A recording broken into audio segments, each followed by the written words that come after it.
Hello, my name is Marcus. I'm the compiler of a collection of therapy quotes entitled 1001 Windmills of the Mind, a collection of quotes taken from what's often called the psychodynamic or the psychoanalytic perspective, which long ago, as I understand it, was referred to by some as philosophical medicine, because this perspective is meant to be philosophically medicinal for the soul.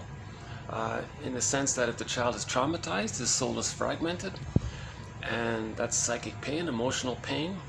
When there's this kind of pain in our unconscious, we experienced it, but we don't consciously know it, but it's in the unconscious brain somewhere.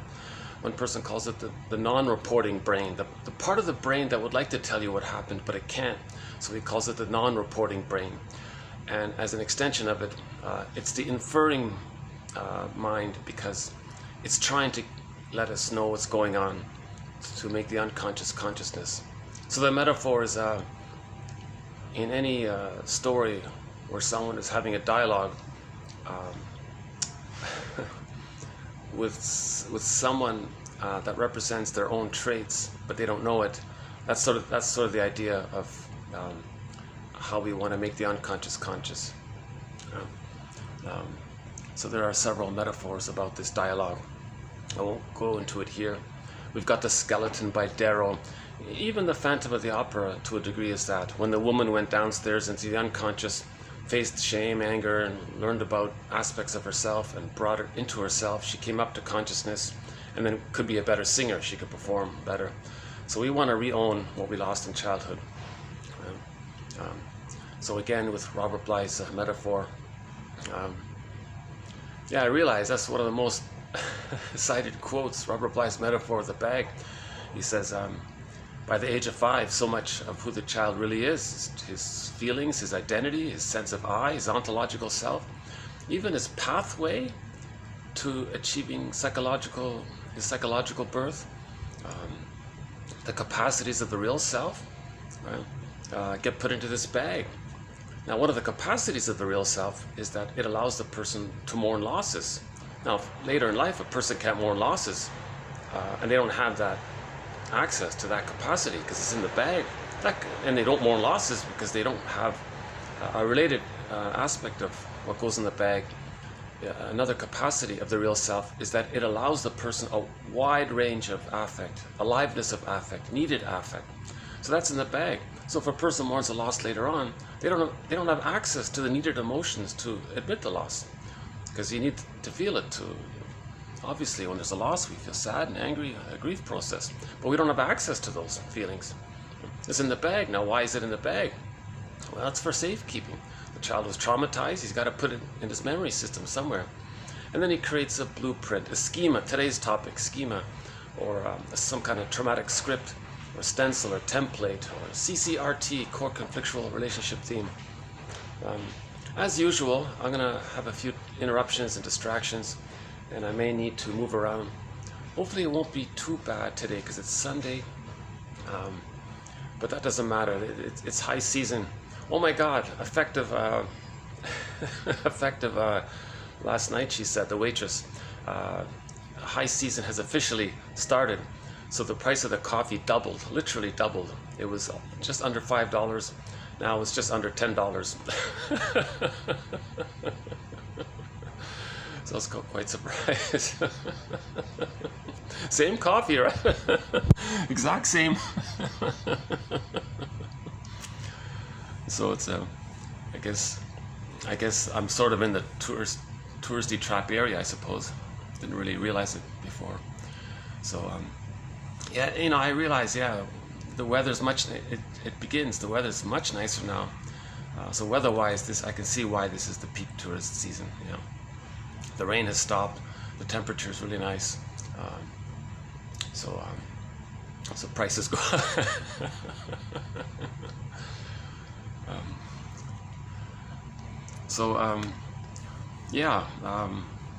It goes into this. So much of who we are, our potential, our true self capacities, the ability to mourn, the ability to feel what we need to feel, even to feel joy and pleasure, to feel gratitude. Gratitude's in there. some people say love and gratitude are basically synonymous. You know, a person doesn't feel gratitude. We have one quote recently from about 2 weeks ago. If you can't feel gratitude, make it up in your mind that you gotta run to the nearest therapist, basically. Because gratitude is normal to feel that. If a person only has ingratitude in his life, that means he's very traumatized very early on and he's very angry. He can't feel gratitude because he didn't get the love to reach the developmental emotional maturation point where he received enough love to have that within him, and mother's love is now in him. Now he feels love and gratitude by that. He didn't get that, so all he has is ingratitude. So if that trauma takes place very early on, his ingratitude can go in there. So much the ability to make links, because when there's trauma, the soul is fragmented. Knowledge of an event, it can't be perceived. It's disassociated. The emotions are squelched and hidden somewhere. The ability to conceive of the two as being linked, that's in another box, compartmentalized away. So it's very fragmented in the soul. Then the person ends up saying, when does life begin? I don't feel real. I feel like I'm living a provisional life. Life's on hold. These kinds of things. So that's what the second journey of midlife is all about, to heal ourselves. So the moral revolution is to heal ourselves. Man's main task is to give psychological birth to himself if he didn't get it naturally with what's called a secure attachment style. A secure attachment style. If the child doesn't get a secure attachment style, meaning a good enough maternal holding environment, then he ends up with some kind of insecure attachment style, reactive, dissociative, avoidant, anxious, and a few others. And various personality patterns spring forth out of those insecure attachment styles. So all these aspects of ourselves, it gets put into this bag. Our confidence is in there, our ability to laugh and cry and love and enjoy, creativity, spontaneity, knowing our interests, the ability to make I statements, share vulnerability. Now in the marriage, it becomes like fine wine. They make music, the accordion there from yesterday's video. Now, if we were to amalgamate all of our own disowned traits, and just as a metaphysical sci-fi fantasy, create a person out of it, that's the double self, or the secret self, or the unconscious self, or the second self. Right? So let's say, now in literature, I find it very ingenious that in literature, they have this motif of the double. So there'll be a story about a guy meeting this other guy, not knowing that this other guy is him, but the aspects of him that he doesn't know about. Okay, so Robert Bly quotes one poet, there's someone living my life and I know nothing about him. There's someone who walks with me, who's not like me, but who is me. So that's the double character, right? A good example is Otto Rank's explanation in his little tiny book called The Double, about the student of Prague. It's a play, and it was put into a silent film. Never mind how well the film was done or not, but the idea was there. I haven't read the play though. Anyways, in the movie, you see in the play, well, as explained by Otto Rank, I only really read his summary of it. A guy meets this other guy, this stranger, and it's meant for him to get to know him and befriend him. Just like in the Phantom of the Opera, the woman befriends the other character. That phantom guy is just a symbol for her own rage and shame and woundedness and all that. She's just meant to get in touch with that. So she befriends the phantom guy. Right? And in the skeleton, sometimes the second self is, the parable is of having a dialogue with the skeleton character. Because it's invisible, but it's you, you can't, so it's a little odd there. And Daryl says, you want to welcome the skeleton to the fireplace. Treat him as an honored guest who had a right to be, who has a right to be. And he's a wise teacher, teaching us that there is a conquest of the self, just like the Phantom of the Opera guy. Right? And in any story where a person faces the unconscious and they come back, they're richer for it, because they're more integrated, right? So that's the story of Persephone, right? So Demeter's lost her feelings. Okay? So the earth opened up, a symbol of shame, went into the underworld. So the hell scene or the inferno, that's a metaphor for the emotion of shame, this burning, biting feeling. So again, in myths and fairy tales, they're like dreams. They're metaphors for psychology, the inner world. So that would be like in the Phantom of the Opera, that would mean So sometimes the phantom guy might yank the poor woman, or sometimes the woman voluntarily goes down. Usually, initially, it's yanked down, right? Meaning the baby has a wish, the mother makes a mistake, his feelings get yanked in. It gets pulled down. So his own feeling of shame yanked his innocence down. See? So it's just a symbol for this. Nothing true on the outside, nothing literal on the outside. Myths and fairy tales are trying to describe in symbols this inner world, right? So every time the mother is misattuned to the baby's needs, the earth opens up. The symbol of shame yanks down our feelings into the unconscious, into this other world, underworld, unconscious world, right? And then when we face it and bring back our feeling into story, there's more enrichment there. So now Miss Core is now Miss Persephone. Right?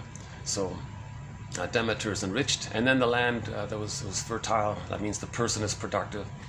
And then the idea was now she can, like the opera singer, she spends half of the time there, half the time doing introspection, facing her feelings, half of the time accepting it and working with it on the ground, half the time. In any story, where the character spends half of the time in the winter, half of the time in the summer, something that conveys this kind of two-world image. That's the idea that we live in two worlds: our conscious interpersonal world and our unconscious world. So when they say know thyself, the self is the total of the conscious self and the unconscious self. Yeah? So an immediate quick illustration of this is the recipient of the 19th Golden Windmills of the Mind Award, the painting called Stepping Out by Roy Lichtenstein. If you look it up, you'll immediately see what I'm talking about. In this unconscious world, in the painting, as you see it in Stepping Out, it's very vibrant and alive, full of lots going on there, right? It's not perfect because it doesn't show the wounded side. It just shows all of the missing potential and gold and vibrancy, and to describe that it thinks differently. There's no time in there. Things can flip around. Things are displaced, condensed. One little image can represent 5 things all condensed together. So you got to ferret it out, they say. And we mentioned Alan Shinn's books. He read 7,000 fairy tales. That was early in his career. Maybe by the end he read many more. But anyways, he read thousands of fairy tales from all around the world, every place, you name it, any place, every place. And he plucked out 50 of the tales that represent the midlife audit, the second journey of midlife. Right? Whether or not there's a midlife crisis, this second journey that all men are meant to kind of engage in. Sometimes a lot of men don't want to do it because it's too painful, and why bother? They're in Lotus Land, or they're on Circe's island, or with Calypso, or because it's difficult, right? If a person's very wounded and they use the Peter Pan syndrome or the Don Juan style or the manic defense, they may literally act like the child or the juvenile their whole lives. And if they're rewarded for it, if they get some kind of secondary gain from it, they can stay like that. So,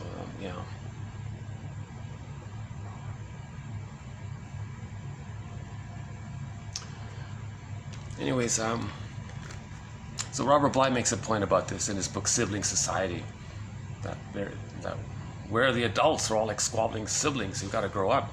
So he would look at how myths and fairy tales show this, right? That at midlife, there's something off here. There's something missing. Do I feel real? Isn't there something more to life? I'm doing the same thing over and over. Something feels off. Maybe he feels that he can't mourn or something. Maybe he starts to feel, maybe he has emotional fatigue. Maybe he has soul loss. Maybe he has burnout, nervous breakdown. That would do it.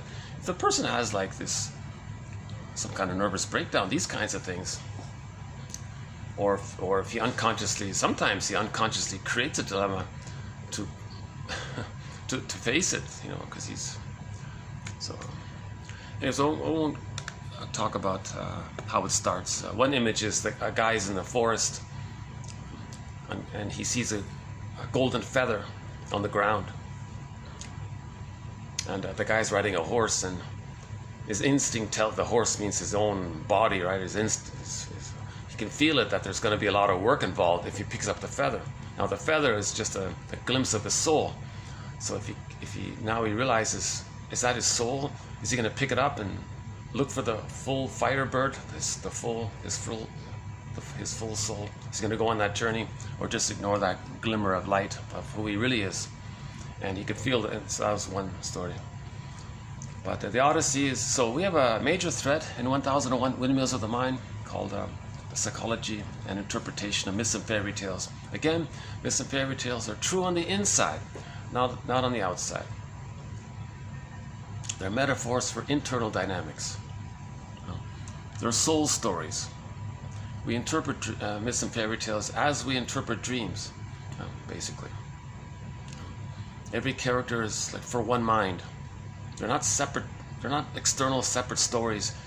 It's nothing like that. So, yeah, we won't do it in this video here, but so back to the bag. Yeah. Now, when it's repressed, it's in there. When something's repressed, often it's because it's painful. We couldn't own it, but there's this drive for healing. So the system is going to get us. It's going to try to get us. The non-reporting brain or the inferring mind wants to help us to own what's in there. So what they might do is get us to attribute to someone else what's within. That's the technique. So then you have these opinions about others. That's like a mirror to see what's within. It's called the mirror defense. So yes, when you project, accuse, attribute, blame, etc., you then think through your selective disattention inward and your selective attention outward. There's that little mechanism of selective disattention inward and selective attention. You might make it up. Imagine whatever. There's this kind of thing trick in the mind. It's called projection. So you attribute what belongs to you to someone else. That's like creating a mirror for the person to know what's within. Now, so projection is the means of bringing repressed material to consciousness. Right? Now, we have an update to this. TQ 2291 and TQ 2292. Oh my God, a very important point. It's kind of, I find it very hopeful. I find it very encouraging. So, another Golden Windmills of the Mind Award, our most recent one, the 21st Golden Windmills of the Mind Award, was granted to Morton Kiesen's book, Affect, Object, and Character Structure, chapters 8 and 9. So chapters 8 and 9 of that book has won a Golden Windmills of the Mind Award. So he's saying, when you're projecting onto someone else, yes, you can look how it's within. He says you have a choice. Your attitudes and reactions to something in the present. He says, search for this dynamic with your parent. So if you say your friend is kind of fill in the blank, well, search for that quality in your parent. And your emotions you have towards your friend doing that, that's meant for your parent. So there's displacement. And he says we do this to protect the parent. We're protecting the parent still. Because the baby must bond. So in the very beginning, the baby must bond to the parent. So if the parent's misattuned, he can't accept, he can't refuse that. The baby must relate to a loving mother. If she's painful, what does he do? So he gives himself up to be loved by his mother. That's the title of a self-help book. Literally, do I have to give up me to be loved by you? So the child makes this false existential conclusion that he's flawed in correspondence with him needing to believe that the mother's good. And he feels so much pain. So to make sense of it, he thinks, well, he's no good. So he's protecting his mother by doing that. Because maybe the mother was uncomfortable with the child's feelings and needs. It's as if to say, so the baby has a need for mother's soothing and love, and maybe the mother says, hey baby, I'm uncomfortable with your needs and your feelings, and the baby goes, oh my God, you're uncomfortable? I'm only 2 days old and you're uncomfortable with holding me? And, yeah, sorry kid, I don't know why. oh my God, this is painful. What am I going to do here? I got to see you as good. Well, that's fine by me, the mother says. What am I going to do here? Well, that's your problem.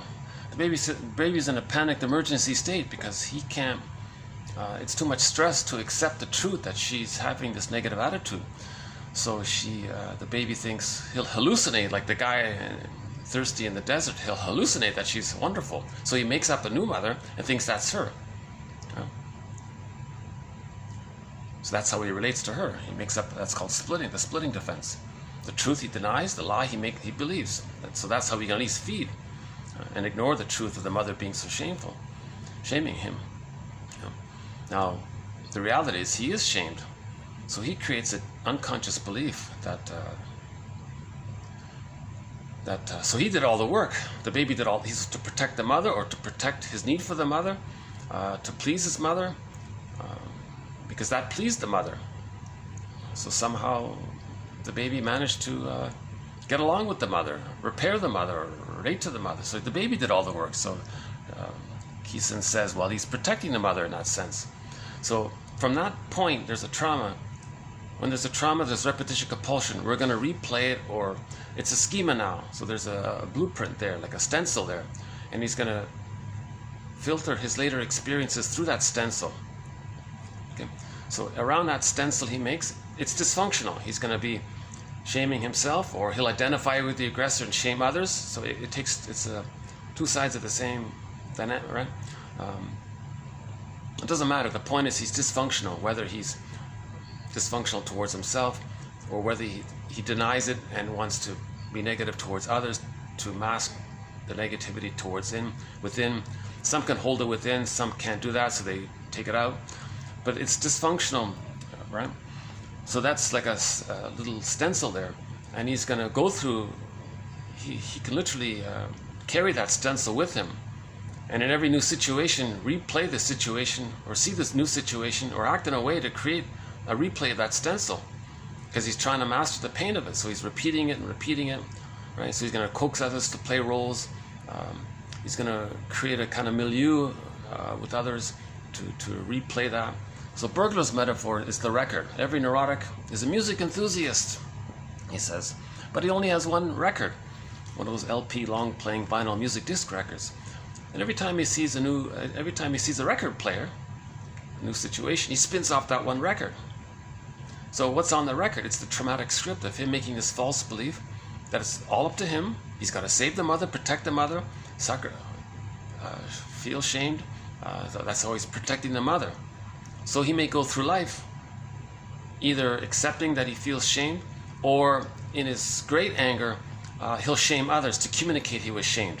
So he identifies with the aggressor, shames others to communicate he was shamed. It doesn't change anything. Either he accepts the shame or he shames others to communicate he was shamed. He's still replaying this initial experience of having been shamed and making this false belief that he's no good. So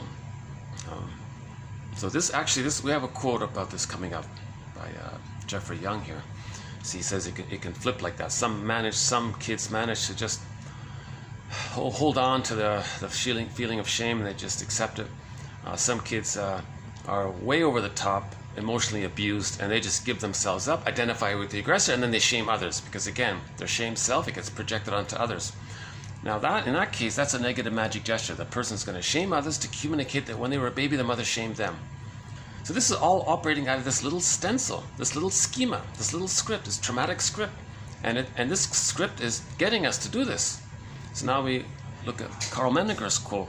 A client was complaining about things. Menninger said to her, well, we may say that what you're describing is what your script is doing to you. Let us see what we can do with that script. So the psychoanalytic perspective is about identifying this script, or schema, to use today's quote, unpicking the threads of that traumatic script, or lifting the thorn in the play, in the movie, the kids' movie, Kirikou and the Sorceress. There's a scene there where Kirikou lifts the thorn, and the woman, her life of pain, she was finally relieved of it. So her arrested development, she could resume development, but she had to mourn the loss, all that sadness and the relief. So there was a powerful scene in the movie, a very good movie, Kirikou and the Sorceress. It's in French, but it's dubbed in English, and it's like an animation. Actually, beautiful artwork with the paper cutouts and all that. Very colorful. Kirikou.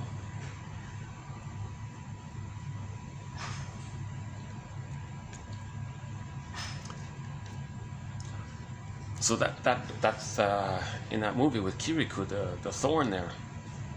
That's the symbol of that painful decision, that painful moment where the child says, "I'm no good, mother's good," and then he's going to. And he protected his mother by doing it. So he's going to, when there's trauma, there's repetition, compulsion, he's going to replay that scene again and again, thinking he can undo it or buffer it or get a better outcome for it or maybe finally change it. Or so he's stuck in this broken record, like Burglar's metaphor. He's going to spin off that same record over and over again. Hey, today's been okay so far, huh? Okay. If it starts to get busy, I'll move here. Yeah, I've had in my most recent, for the past 2 weeks, I've had to bounce around constantly. So my videos were getting longer and longer.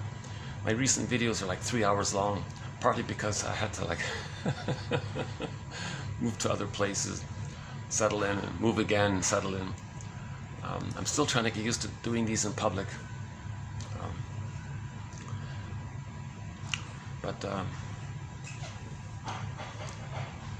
I want to just take a little stretch here. Yeah. Sometimes I do these videos down there where the red umbrella is. Oh, somebody's there. Okay. And sometimes I walk along this little path there. It's nice up here, actually. It's kind of, at night they put the candles out. It gets quite romantic. There's a real ambiance here at night. Yeah. Flowers there.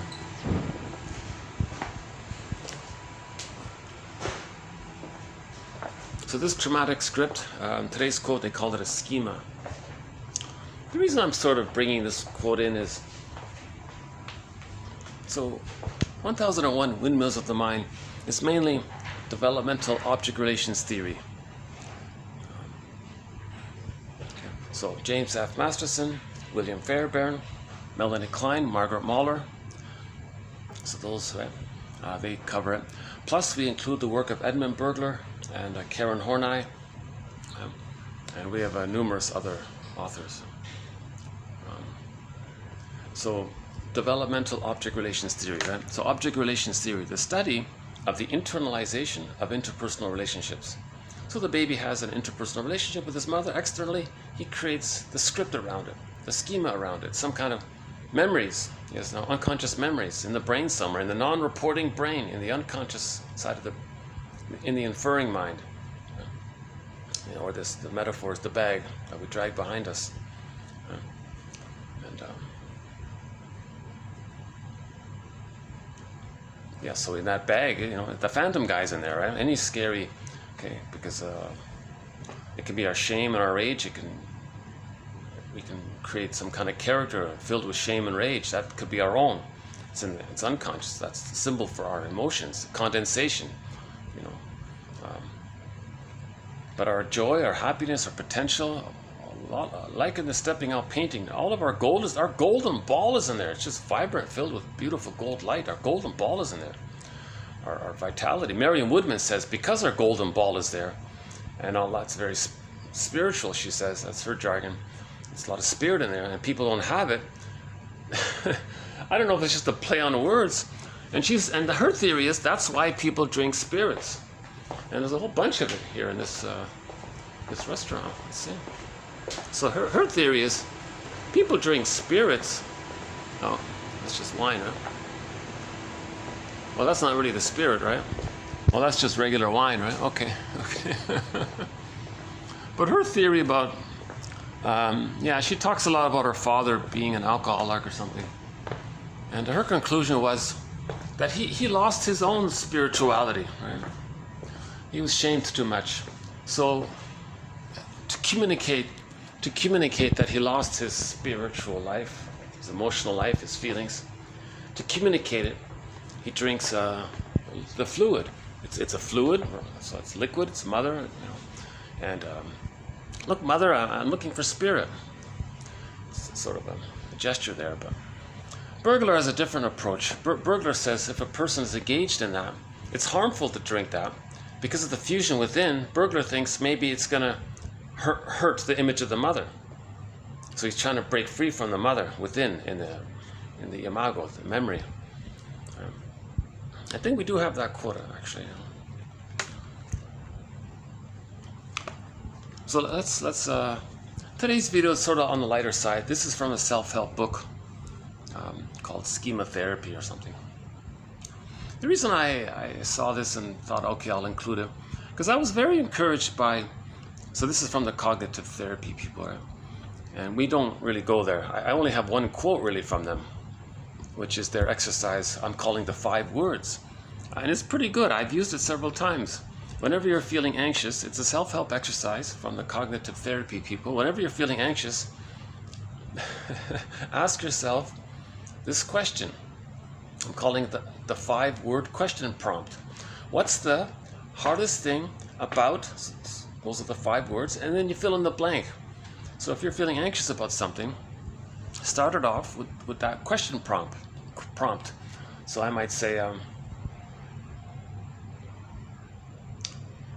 what's the hardest thing about leaving this nice city because, so my visa is up and all that. Something, I'm reminded that I found a nice place and I gotta leave again. What's the hardest thing about being reminded of separation anxiety? Well, when I was a kid, there were moves with the home. Go on. Yeah, I don't think I ever really felt I could settle in and know myself because of the moves. So you thought you had hope maybe you can sort of settle in here, and then, but didn't you recreate it like you knew the visa was only a limited time? Well, I guess. So it prompts free association, put it that way, and you can keep going. Now what often happens is when you do the 5-word question prompt, it leads to the I statement. You realize that your anxiety is a trigger. Then you look at the past in your childhood. So in the childhood, all children have needs. You name those needs. What did the child need? So in my example just now, I needed some kind of consistency, a warm, safe home. So I needed safety and kind of reliable consistency, and to be able to feel safe, so you feel relaxed, right? So I could learn. I had a need for development and learn. So that sometimes that wasn't met. Then I felt rushed. I felt exasperated, or I felt those kinds of things, right? So maybe some of that is coming up now when I think about this is probably my last video in this city here. It's been great. These hotels have been great. Oh my God. So I've done these over three hotels here, but most of it's been done in this hotel here. It's got two parts to it. And we did some on the rooftop. That was nice. Yeah, we had that. We had the orange bird there on the rooftop. And yeah, there was thunder and lightning in the background once. It was kind of fun, yeah. And my God, the staff, really, the hospitality, it's really, they really go out of their way to they want you to feel relaxed and homey here. So maybe I feel, homey, so that's something I missed, right? That homey feeling. And they kind of give you that homey feeling a little bit, the staff here. The management as well, actually. So maybe, so that's the idea. You free associate, and when you're free associating by the question prompt, important material comes up on its own. Okay, so again, when you're triggered, you're reminded of when you were a child, you had a need, didn't get met, then you felt such and such. So you name those needs and you name the feelings, and then you feel a little. It soothes your anxiety because you're, at least for the moment, it doesn't change psychic structure. You don't lay down new neural networks. You're gonna have to do it again and again. It's just like a band-aid, but it's like a soothing band-aid for the moment. It doesn't change it. But so cognitive therapy, all this supportive kind of therapy, it's just teaching people to get through a rough patch. It doesn't change psychic structure. Now, psychoanalysis is more about that. It's trying to understand through the models. And so the recent material, TQ 2291 and 2, is in that area of psychic change. If we can really get that deep perspective that Morton Keeson is talking about, that dysfunction means loyalty to the imago of the mother. Dysfunction means loyalty, and he says dysfunction is protecting. So think about it. Let's say you're older and you're dysfunctional still. Why are you protecting some memory of an abusive mother in your mind? Why are you still doing it? Why are we still protecting the mother? And literally the mother might not even be around, but we're living in a way to still protect her, to save her, because we're operating out of the memory we created. It's a deep imprint. So we want to face this, lift that thorn, and feel a little relief, and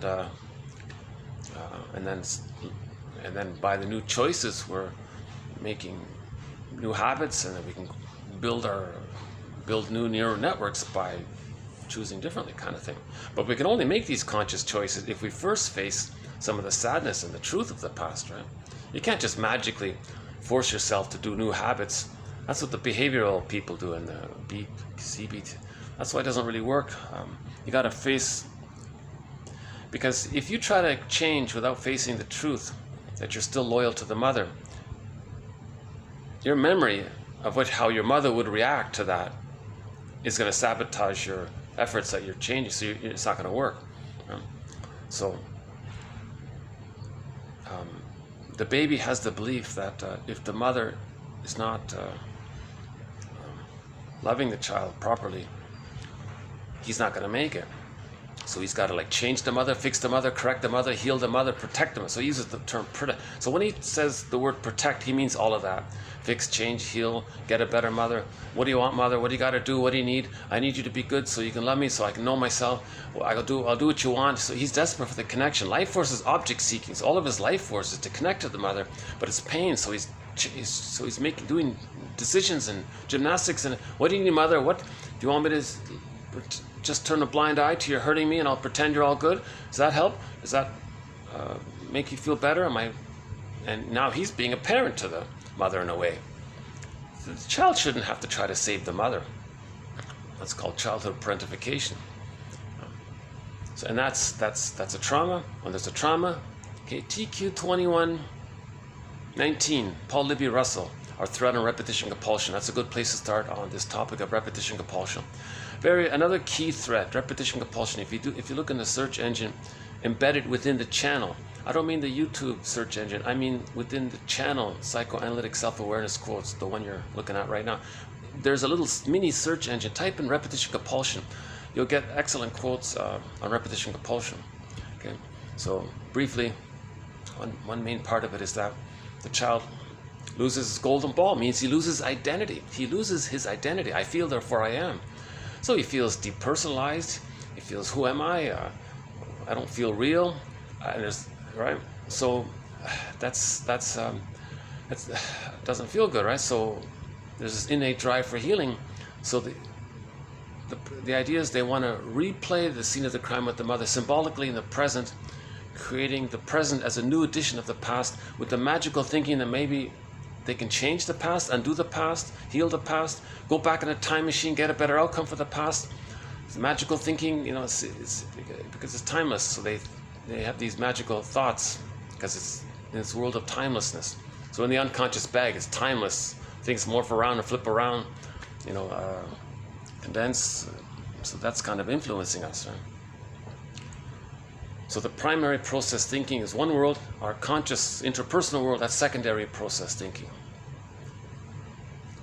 So we live in two worlds. And there is that movie called Two Worlds, another French film. It's just a fantasy comedy one. And you can literally see the two worlds very vividly. He had his interpersonal world, and he wasn't doing too well. He literally fell down some kind of rabbit's hole, literally. I mean, in the film. He fell down some kind of hole, and then he was into this magical other world. And as he got to know what was going on in his unconscious other world. We live in two worlds, so he visited this other world, okay, and then he learned, like the Phantom of the Opera singer, right? Learning from the scary guy, meaning a symbol of her shame and anger and her pain, getting in touch with her shame, anger, and pain. Okay, so he went into this other world and learned about his disowned feelings, disowned traits, what he needed, and faced something about himself. And when he came back, he was more confident, just like the opera singer was more confident. Because when we re-own aspects of ourselves, we feel more alive, we feel more real. I feel, therefore I am. So hence, there's a natural confidence from that. Now, this confidence is very different from the arrogant, aggressive, narcissistic, frightening people mode. That's not the real confidence. That's a defense against the shame. And then they want to polish the presentation. That's the false self. So the false self-arrogance is not confidence. So when people use that term self-esteem, there's that narcissistic supply that's much different from the authentic self-esteem, meaning you have the self, you have the I, the ontological self. Right? You get the ontological self when you mourn. Right? When you lift the thorn, you realize the painful truth that the baby had to save the mother, and you're living in this repetitive, dysfunctional way of trying to save the mother all the time. You realize what a sadness this is, what a loss this is, what a hopeless cause this is, kind of thing. And you realize, so you didn't get the love that you needed? Well, there's a huge disappointment. And you go, why? And then you realize the truth that the mother couldn't. It wasn't her fault that she couldn't. That we're not blaming her, we're just trying to understand her. So then you know, of course she would have if she could have, but she was trapped in her dilemma. She had trauma, and she had a thorn as well, and etc. So she couldn't. There's a lot of sadness around that. Now, when you start to feel the sadness, I feel, therefore I am. I feel, therefore I am. So when you start to feel the sadness, you're healing and you're getting your identity back. Then you can start to differentiate from the mother and find your identity. Once you find your identity, now you're reasonable. There's no reason to be dysfunctional to save the mother. It doesn't make sense.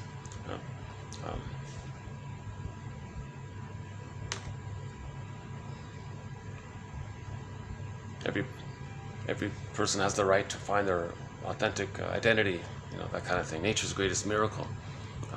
Some mothers are in a panic to have a child and use the child and shame the child so the mother doesn't feel her shame. So she gets comfort by that.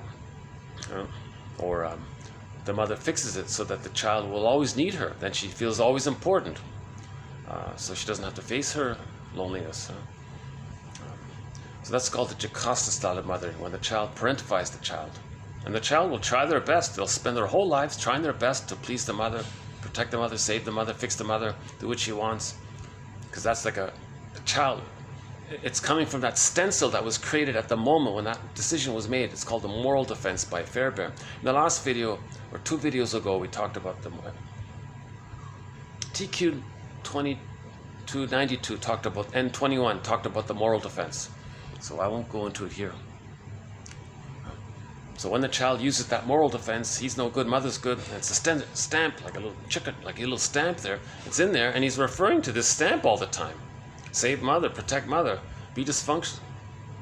So self-defeating, or defense against self-defeating, pseudo-aggression against the self-defeating, or just self-defeating, or the fake aggression to hide the self-defeating, whatever form it takes. And there's a variety of little things around it, or myriad of forms. It can take little flavors of it, let's say.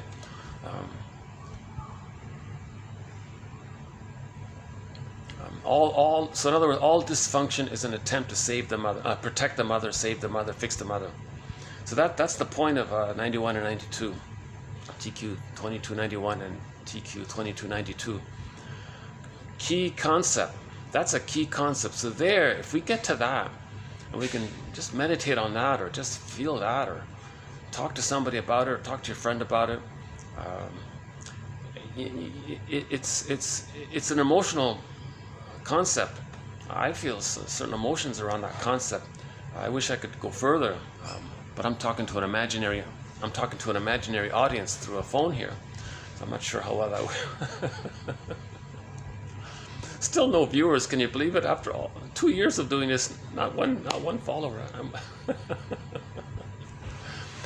a video might get 10 views, let's say. Now it's like only 2 views or 1 view. Some videos have no views still. Can you? But let's say on average there's 5 views to a video. The total watch time will be somewhere between 0.01 of a second. I think the highest it got, I think, is 15 minutes.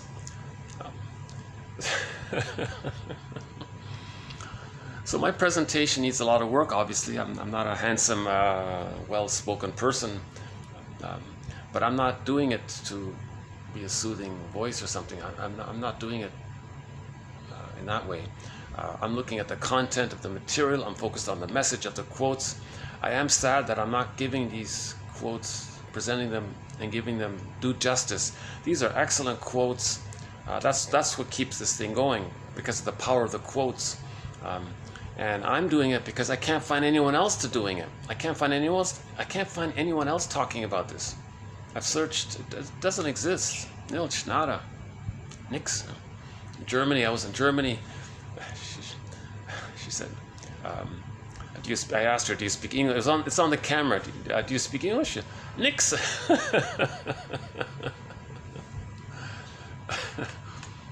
So, and we do learn a few German words in this. A few German words come up here. Okay, so this stencil. Let's go back to this stamp, this stencil, this like little, yeah, like a little kid's stamp, or you know, those little. What do you call those? Like you color it, you color it in or something. It's like a stencil, and you fill in the bubbles, and you can color things. It's like a right? Okay, so one term for this template, or stencil, or traumatic script, or set, laid down set, imprint of some kind, is schema. Okay, so we mean dysfunctional schemas, because not all schemas are necessarily dysfunctional. So just to clarify, in the book he just says, let's assume in cognitive therapy when they say schema, it's a dysfunctional one. But no, he says it himself, there are functional schemas. There are, if the child has a secure attachment style, his schema is going to be called whole object relations. Differentiation, he's okay, mother's okay. Now that schema is very healthy. That's great normal psychological health. He can cry, he can have gratitude, he can feel joy, he can make I statements. He's functioning with a wide variety of feelings. Okay. Now, when there's a dysfunctional script, it's mainly from the amygdala, survival personality. You're just always replaying in panic the past situation, hypervigilant, those kinds of things. So again, in the movie Inside Out, the Disney movie Inside Out, 2015, we saw that vividly there. Right? When there's trauma, joy and sadness went into the underworld, into the bag. On the console, at our conscious it was just fear and anger. And there was a third character, right? But the idea is that the person is just, always afraid, anxious, quick, impulsive, quick to anger. That's the amygdala. You know? So when we lose our feelings, we're just in this survival, flight, fight, reactive mode, stress response. That's vividly portrayed in that Disney movie. Very, very excellent movie. That has also won a Golden Windmills of the Mind Award. The 2015 Disney movie called Inside Out. Excellent movie. Talking about the 5 ads, the 5 main emotions, or the 5 ads. So joy and sadness. So that's glad and sad. So that's our true self. So that's in the unconscious, our physiological response due to the amygdala. So that's that's afraid or afraid, and mad, that's anger. Now the character discussed, they're talking about the physiological, this smell, this taste. So interestingly enough, the bad one, they don't really cover it in there. But it's good enough. It's good enough. That movie vividly portrays how we live in two worlds, like that French film, Two Worlds. You know? Any story where the protagonist is in some other magical, far-off kind of place, it's like an ocean or a forest or outer space even.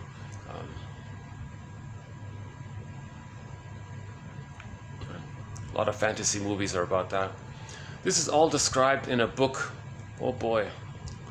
Oh, a very good book that summarizes this. Oh geez, can I remember his name?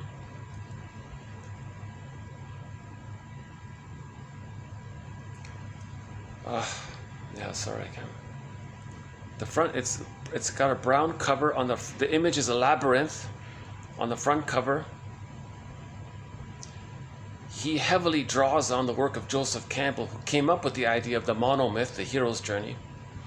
And he explains how almost every movie is based on the monomyth. Who am I? Searching for ourselves. Going into the labyrinth. So there's a labyrinth in there.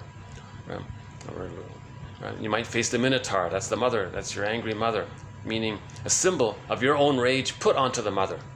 So the bull is the breast, and you think the breast is enraging and it's going to hurt you.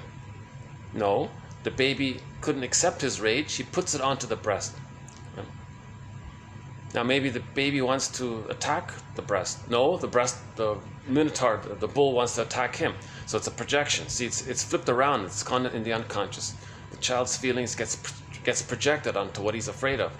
And he thinks that the other thing that he's afraid of is going to hurt him because he wants to bite, because he's angry. Really, what it means is he wants to take in the love, so he thinks the bull wants to devour him. Or it could be a devouring monster that wants to eat him, whatever form it takes. You know, it's not yet, still not there. I can't remember his name. Yeah. Okay, so Joseph Campbell he gets credit for this idea of the monomyth, the hero's journey. How every myth basically has some inklings about this. And this guy, I forgot his name. He wrote a manual for script writers, for movie script writers. This thick book, and he spells out the hero's journey. You know, you're in the ordinary world. You're afraid to know yourself, so you refuse the call, kind of thing. Then it comes back again. Maybe this time you have to face your feelings. So now you're on this journey of learning the truth, and then you're facing the memory of your emotions transferred onto the mother, and now you're facing. Now you got to ferret it out. So that's going on the hero's journey, right? Sometimes you want to give up. That's Lotus Land. But if you listen to the sirens and the temptation, then it's damaging. Or sometimes you might have to face birth trauma even. You know, I think the Cyclops is the image of the improper breastfeeding, right? So when Odysseus attacked the eye, the nipple, he could escape. So again, why does the baby create an image of his mother as a devouring monster that wants to eat him? So the Cyclops was eating the people, right? From the baby's point of view, the breast is a big, powerful thing. So there's the Cyclops. I think the one eye is probably the nipple. Now, he was going to be eaten by it. Now, he's not literally going to be eaten. The mother's not, obviously, we're not talking about some external thing. The mother's not going to eat the baby. The child is under immense stress. He's trying his best to deal with it. So the baby wants to take in mother's love and milk and all, but it's being refused. It's not available or something. So his anger and his need gets projected onto the breast, but the breast is this giantess in the nursery. So I think that's probably what that scene is about. So we got to face these kinds of things. That then you have a clue. Okay, well, let's check this out. Then you call the mother, interview her. Was I naturally fed, or was the bottle used? Well, how was the birth? Was I kicking inside? Give me some details here. Did I get a secure attachment style with you? Was I crying a lot? Like, what's going on? I want the truth. And maybe you realize she's very defensive and very angry. She doesn't want to talk about it.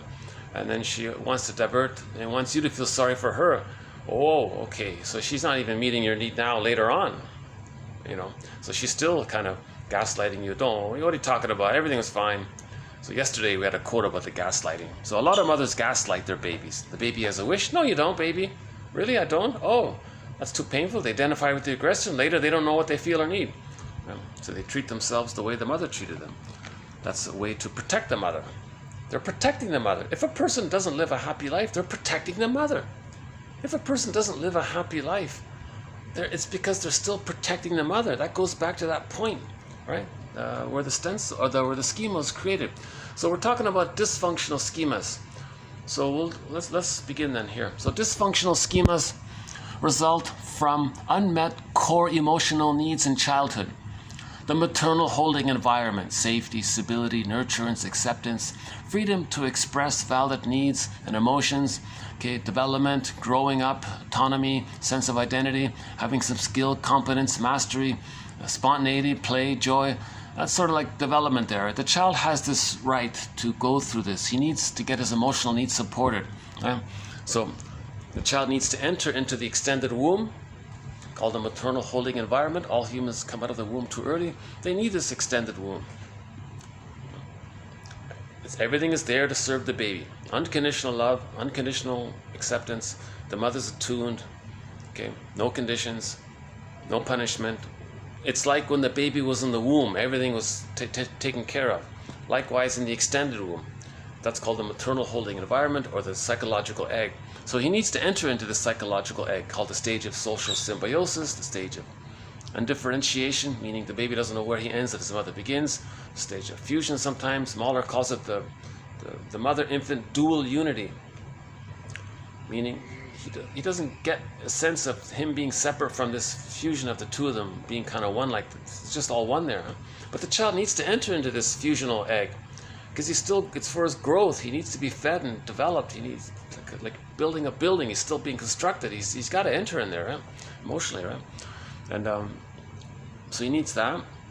If he gets it, beginning at around 4 to 5 months, he gets a concept of himself because he was loved. He felt safe to do so. He had a right to have his feelings. He had a right to express his feelings and needs, his valid, legitimate needs. The mother's attuned and says, yes, I'm here for you. Then the child has a sense of himself, and it starts to hatch out of that blurred fusion of the two being one. Now this hatching out is gradual. It just doesn't happen in 1 second. He starts to hatch out. It takes about 2 years to hatch out. 2 to 2.5 years to hatch out. So as he's beginning to hatch out, after 5 months or 6 months, the range is between 3 and 7 months, depending on who you read. But somewhere between 4 and 5 months on average, Mahler says the child's going to hatch out of the egg. That's huge. That's major. If the child doesn't even get the egg, if he doesn't get the egg, or if he's prematurely ejected out before he was ready to hatch out, there's the bully pattern, the Iago pattern, the lower functioning BPD, and a variety of other challenging personality patterns. The main emotions for these personality patterns who don't enter into the psychological egg are hate, greed, envy, spite, vindictiveness, schadenfreude, the manic defense over the melancholia, the pathological inability to mourn, the manic defense, power and control to control others, because you're still looking for the breast to fuse with. It can't be done, so you do it again and again, like Sisyphus. The boulder rolls down the hill. The boulder rolls down the hill each time you try. So the bully pattern wants the lackey to be the breast. It can't be done, so the boulder rolls down the hill. But they're just in this. The behavior is actually a mirror for the person to know that they didn't enter into the egg with the mother. So now they got to interview the mother, get the truth, get some support, and then they can start to feel it. Once they start to feel it, they can start to get their identity back, and they can differentiate, so they can self-heal. But you need a caring witness, and you got to talk about it. So that's the yin and the yang of healing. You need a caring witness. That's the yin, and the yang is the knowledge and the talking. You have to do both. Now let's say the baby does enter into the fusion with the mother. They're one there, but it's negative. If it's negative, he can't get out. He can't hatch. So he's bonded there, but he can't. At the age of 5 months, he can't leave, because it needs to be positive. So if he's in the tar pit of a negative symbiosis, ensnared in this negative oneness with the mother, that's the narcissistic pattern. So he'll be very cynical. He's not as panicked about safety because he does have the mother, and he becomes the mother. So he has an arrogance about that. Right? So the person with the bully pattern is more belligerent, or the Iago pattern is more secretive and is plotting to pit others against themselves, because all he has is envy and all these troublesome personalities when the child doesn't enter into the egg.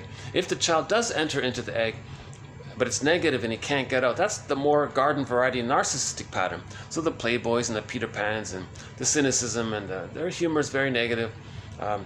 they don't sing the song "Find Me Somebody to Love." They sing the song "Find Me Somebody to Shame" because they're constantly being shamed by the negativity that's in the blueprint, that's in the stencil. So they always want to shame others to communicate that they feel shame within. It's still going on in the stencil.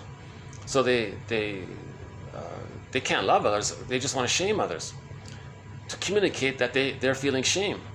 They felt shame, and they still feel shame by the ongoing timelessness of the unconscious world. So they're always feeling shamed with him. To not feel it, they want to shame others because they think if they actively shame someone else and not directed at the mother, they're protecting the mother because they're loyal to the mother because they still need her because they didn't get the love from her to leave her. So he's still loyal to her, right? So he shame. Oh, pardon me. Am I too loud? Excuse me. Yeah. Today the sky is closed. Okay, yes. I'll move. No problem. Okay, gotcha. Yeah. Okay. Sorry for the trouble. That's okay. No, I understand. Yeah. So the waiter let me in, but I got the big.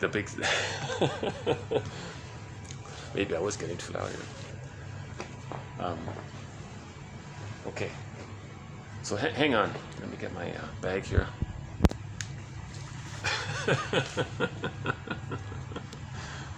But I'm grateful I got at least I got. This is the first time I got an hour straight through. Hold on a sec. Hold on a sec.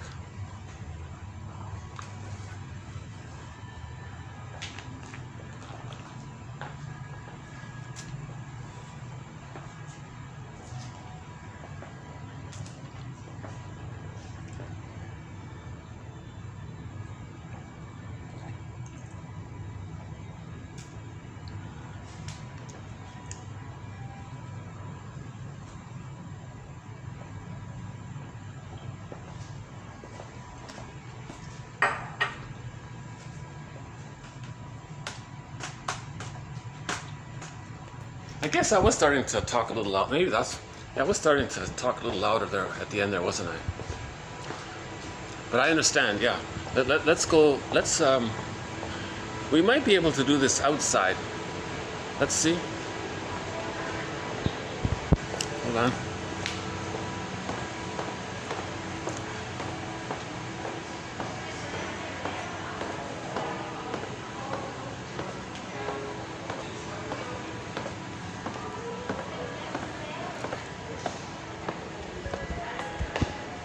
Actually, let's see how about down here.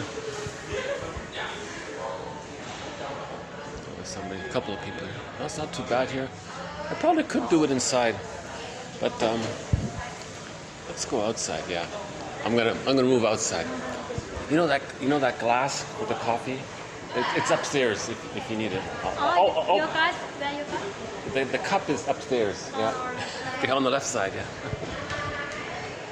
Okay, hold on a second.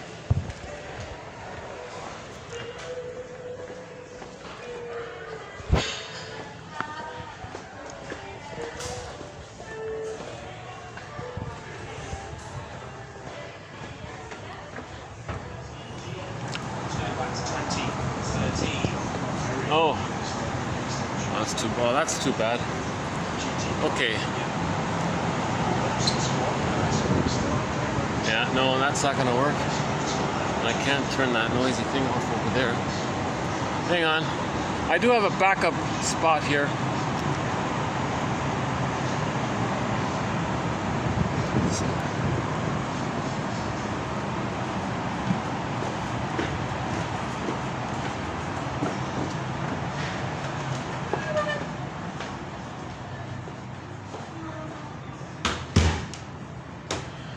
Let's see if we can get over there. It's sometimes also kind of noisy, but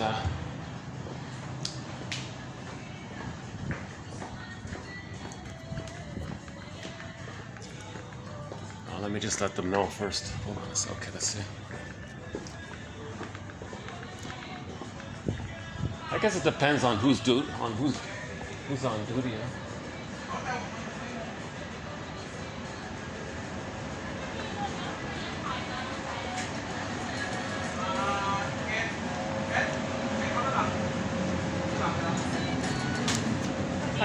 Hi, do you mind if I just sat down at one of these tables for a little bit? I'm not going to order anything. I just want to sit here for a Okay, little bit. yes, Do you mind? no problem. Maybe for half an Cứ hour. lấy bắp. I'm just going to like sit at one of these tables at the back there. Okay. All right, yeah, and I'll be gone. And order something. No, I've already ordered it at the other place. So I'm just moving here. Okay, thanks. Yeah, no, that's great. Yeah, thanks. Okay.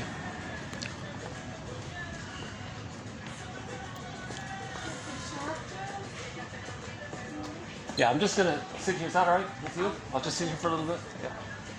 This one have charge. Plug. Sorry. This one have plug. Has a what? A plug. Oh, plug. yes. Oh, okay. Oh, that's good to know. Yeah. Thank you.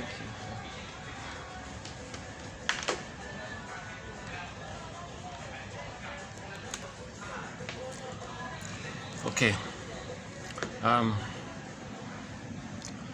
Let's get this bag off here. So, I forgot exactly what we were talking about. The loyalty. A dysfunction is loyalty. That's a key point.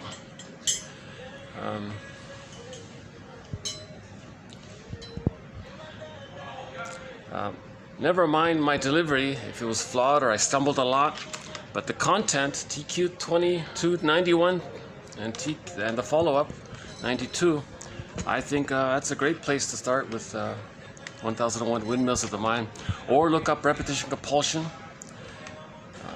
We have 50 topics, themes, or threads.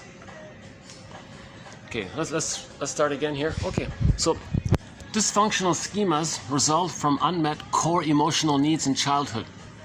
Okay, so the maternal holding environment, basically, the nurturance, the acceptance, the stability, the reliability, the safety, the trust, right? And the child needs to feel free to express his feelings and needs.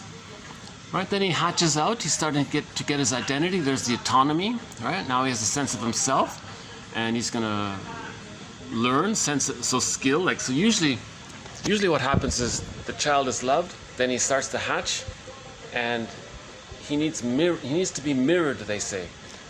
He needs to see that the mother sees that he's unique, and the mother takes delight in recognizing that he's kind of unique and a little different from her, and he goes, wow, and he starts to get his own identity from this kind of thing.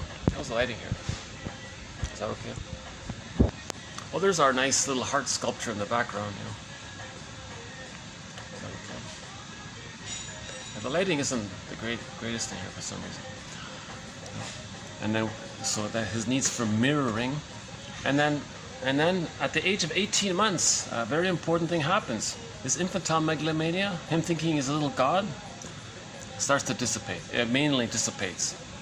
So he doesn't need to take refuge in the grandiose part self, the glorified self, the ego ideal, little perfect, little prince, little god.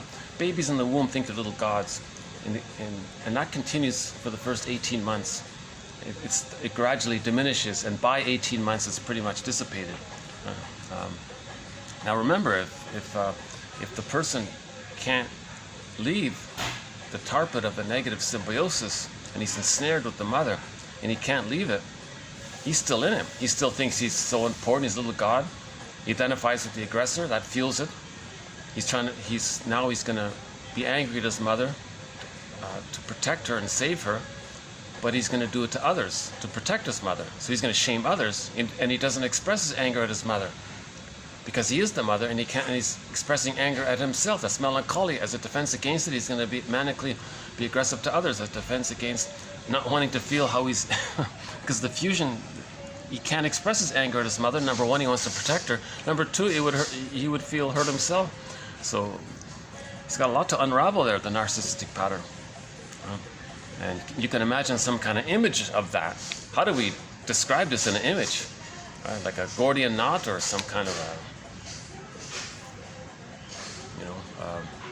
labyrinth kind of thing. So that's why it's so dramatic in there, right? Okay, so let's say the child does feel safe to hatch out. 18 months, the narcissism dissipates. Now he's halfway there. He's halfway differentiated. Now the mother is a secure base. During that time, there's more mastery and competence and spontaneity and play. Mother does improv with the child. Child says, look, I discovered this. Mother says, cool, I can show you what I know, really? And the child sees that the mother is okay with the child becoming more autonomous and not needing her. And the mother goes, okay, wow, this is awesome. And she delights in her fulfillment of her motherly role to safeguard the child's autonomy and their development, and she, meaning the child sees that the mother doesn't need the baby to protect her. The baby's not there to protect the mother. So the child needs to see that. So those are some of the needs for his development. If those don't take place, the dysfunctional schemas that develop earliest and are strongest typically, the dysfunctional schemas that develop earliest and are the strongest typically originate in the childhood home, in the family, right? When clients find themselves in adult situations that activate those schemas, okay? So when clients find themselves in new situations, okay, that activate those schemas, what they usually are experiencing is a drama from their childhood, usually a parent. So there's a key one there. That's the line for why I'm including this quote and giving it a TQ designation. This is a very good description. Never mind the rest of it so much, but this part here carries the load for 2298. This sentence here, right? So it's a very good quote on repetition compulsion. When clients find themselves in new situations, new adult current situations that activate, that trigger those old schemas, what they usually are experiencing is a drama from their childhood, usually with the parent. Okay, so the drama from the childhood was the moral defense. The child had to make this so-called, quote, moral decision, like a little judge makes a decision, moral choice or something, that he's no good and the mother's good. And that's how he protects his mother. So in every time in every new adult situation, if he's triggered, he's doing something dysfunctional, he's replaying that. He's going to be angry at the mother, he's going to act like the mother to show the world what his mother was like. He's just going to replay that broken record, Edmund Burglar's record of the broken record. He's just going to replay it over and over again.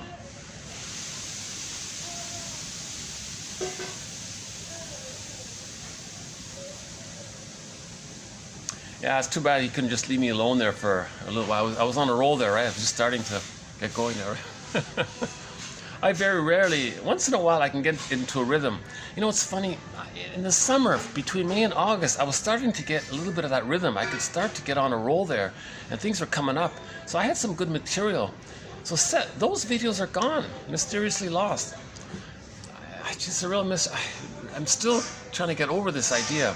And I was getting better. I was starting to get views, 20s and 30 views. I was getting into the double digits. And those 17 videos I made, 50 hours of commentary, rolling, good commentary, it just all got lost. And I'm still in the process of trying to get back to some of that rhythm, and we've done it to some degree, yeah, in the past little while here. But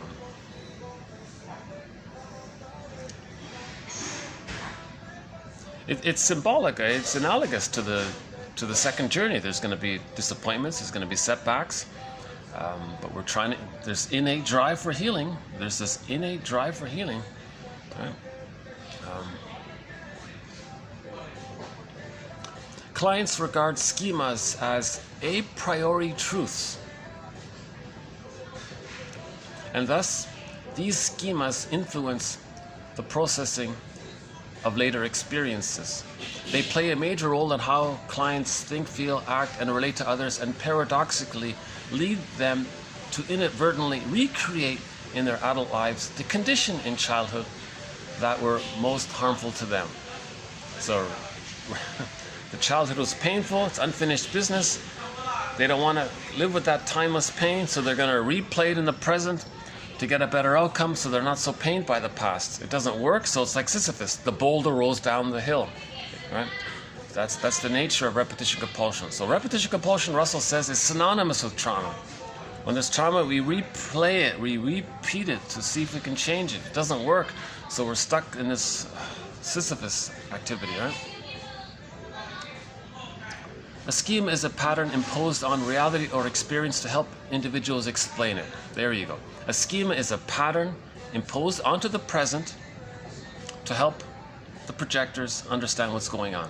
Oh, wait a minute. A schema is a pattern imposed on reality or experience to help individuals explain it, to mediate perception, and to guide their responses. Dysfunctional behaviors develop as a response to a schema. So there's a continuation of why we're including this quote here. Okay. So again, that's not bad, okay? Clients regard schemas as a priori truths, and thus these schemas influence the processing of later experiences.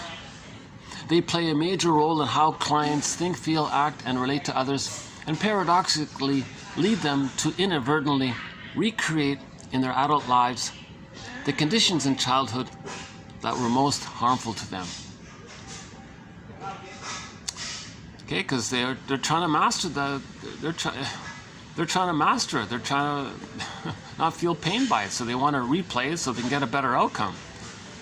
So we may recreate it. I mean, that's projective identification. You want to coax others. So you can recreate it two ways. You can see your shame self onto others, identify with the aggressor. Now you're replaying the childhood, but this time they're going to falsely think they're going to have some kind of ability to be less pained by it if they can be the aggressor and shame themselves, seen onto others. It doesn't work. Obviously, it doesn't work. They might feel a little momentarily better because they've distracted themselves from their inner shame by shaming others. So that's called Schadenfreude. They feel pleasure by shaming others because then they distract themselves from not feeling the shame within. So they feel a little relief by that. That's the Schadenfreude of the negative magic gesture, doing to others to communicate how you were treated. So you feel a little better in the moment by that. It doesn't change anything. It doesn't heal anything. The boulder rolls down the hill, and they do it again and again. So it's dysfunctional. Now, it's dysfunction, as we said, dysfunction means you're protecting the mother. You're still protecting the mother because you can't leave her.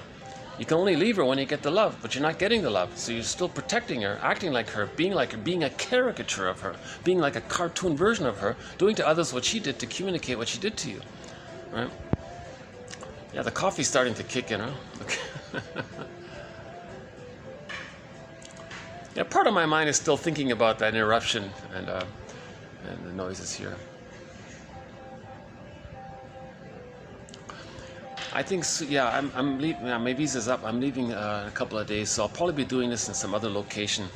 I think I'll be able to find some park or some shoreline where I can just walk along the shoreline and talk. I hope so. I'm not sure. I'm just.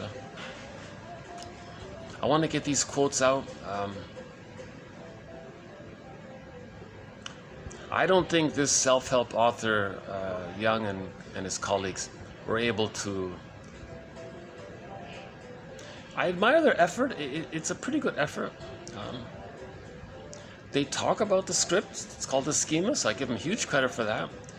They understand repetition compulsion by the first two parts. So this is the main reason why we're including this material here. Again, dysfunctional schemas result from unmet core emotional needs in childhood, as mentioned, right? The dysfunctional schemas to protect the parent, okay? Dysfunctional schemas are there to protect the parent. When clients find themselves in new situations, what they usually are experiencing is a drama from their childhood, usually with the parent. Okay? But usually with the parent seen onto the other. That's why they're protecting the parent, because they're displacing their emotions where they really belong on the parent, but they're not directing it to the true place. They're transferring it over to someone else. So that's how they protect the parent, because if they were to express their true emotions to the parent might abandon them in their memory fantasy, right? So they want to protect themselves by protecting the parent, of course. So that's why it doesn't work. You can't, if you're blaming someone else for your parent, it doesn't work. The other person is the proxy holder. It doesn't work. They don't know what you're talking about. They're not your young mother from the nursery, but you're angry at them. So that's what Kissen said. Morton Kissen says, you're angry at someone else in the present, direct that to your parent. So there was that placard. If you have a problem with your identity, take it up with your parents. Yeah. better keep my voice down. Usually I'm the one who's dealing with loud voices. That's rare for me to be the one with the loud voice. So, yeah. I thought it was okay if I could just be free and talk a little loudly. It was just me and the one waiter there. He was okay, I guess. That's too bad. Maybe I should have just kept my voice down. I could have stayed longer, right?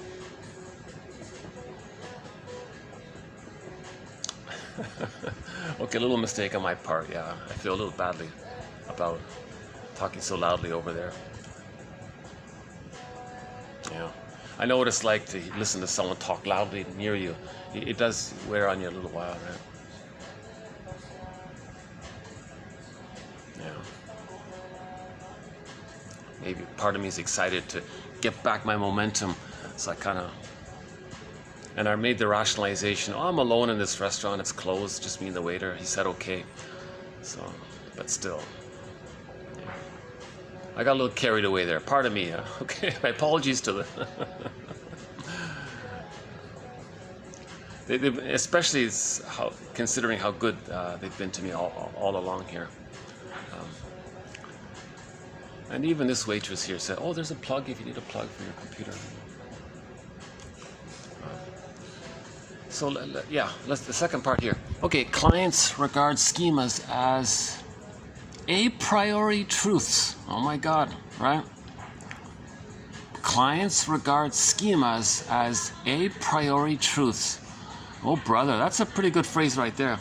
And thus, these schemas influence the processing of later experiences. We filter the present through this past a priori experience. They play a major role in how clients think, feel, act, and relate to others, and paradoxically lead them. There's the repetition compulsion. They paradoxically lead them to inadvertently recreate in their adult lives the conditions in childhood that were the most harmful to them, the most painful to them, right?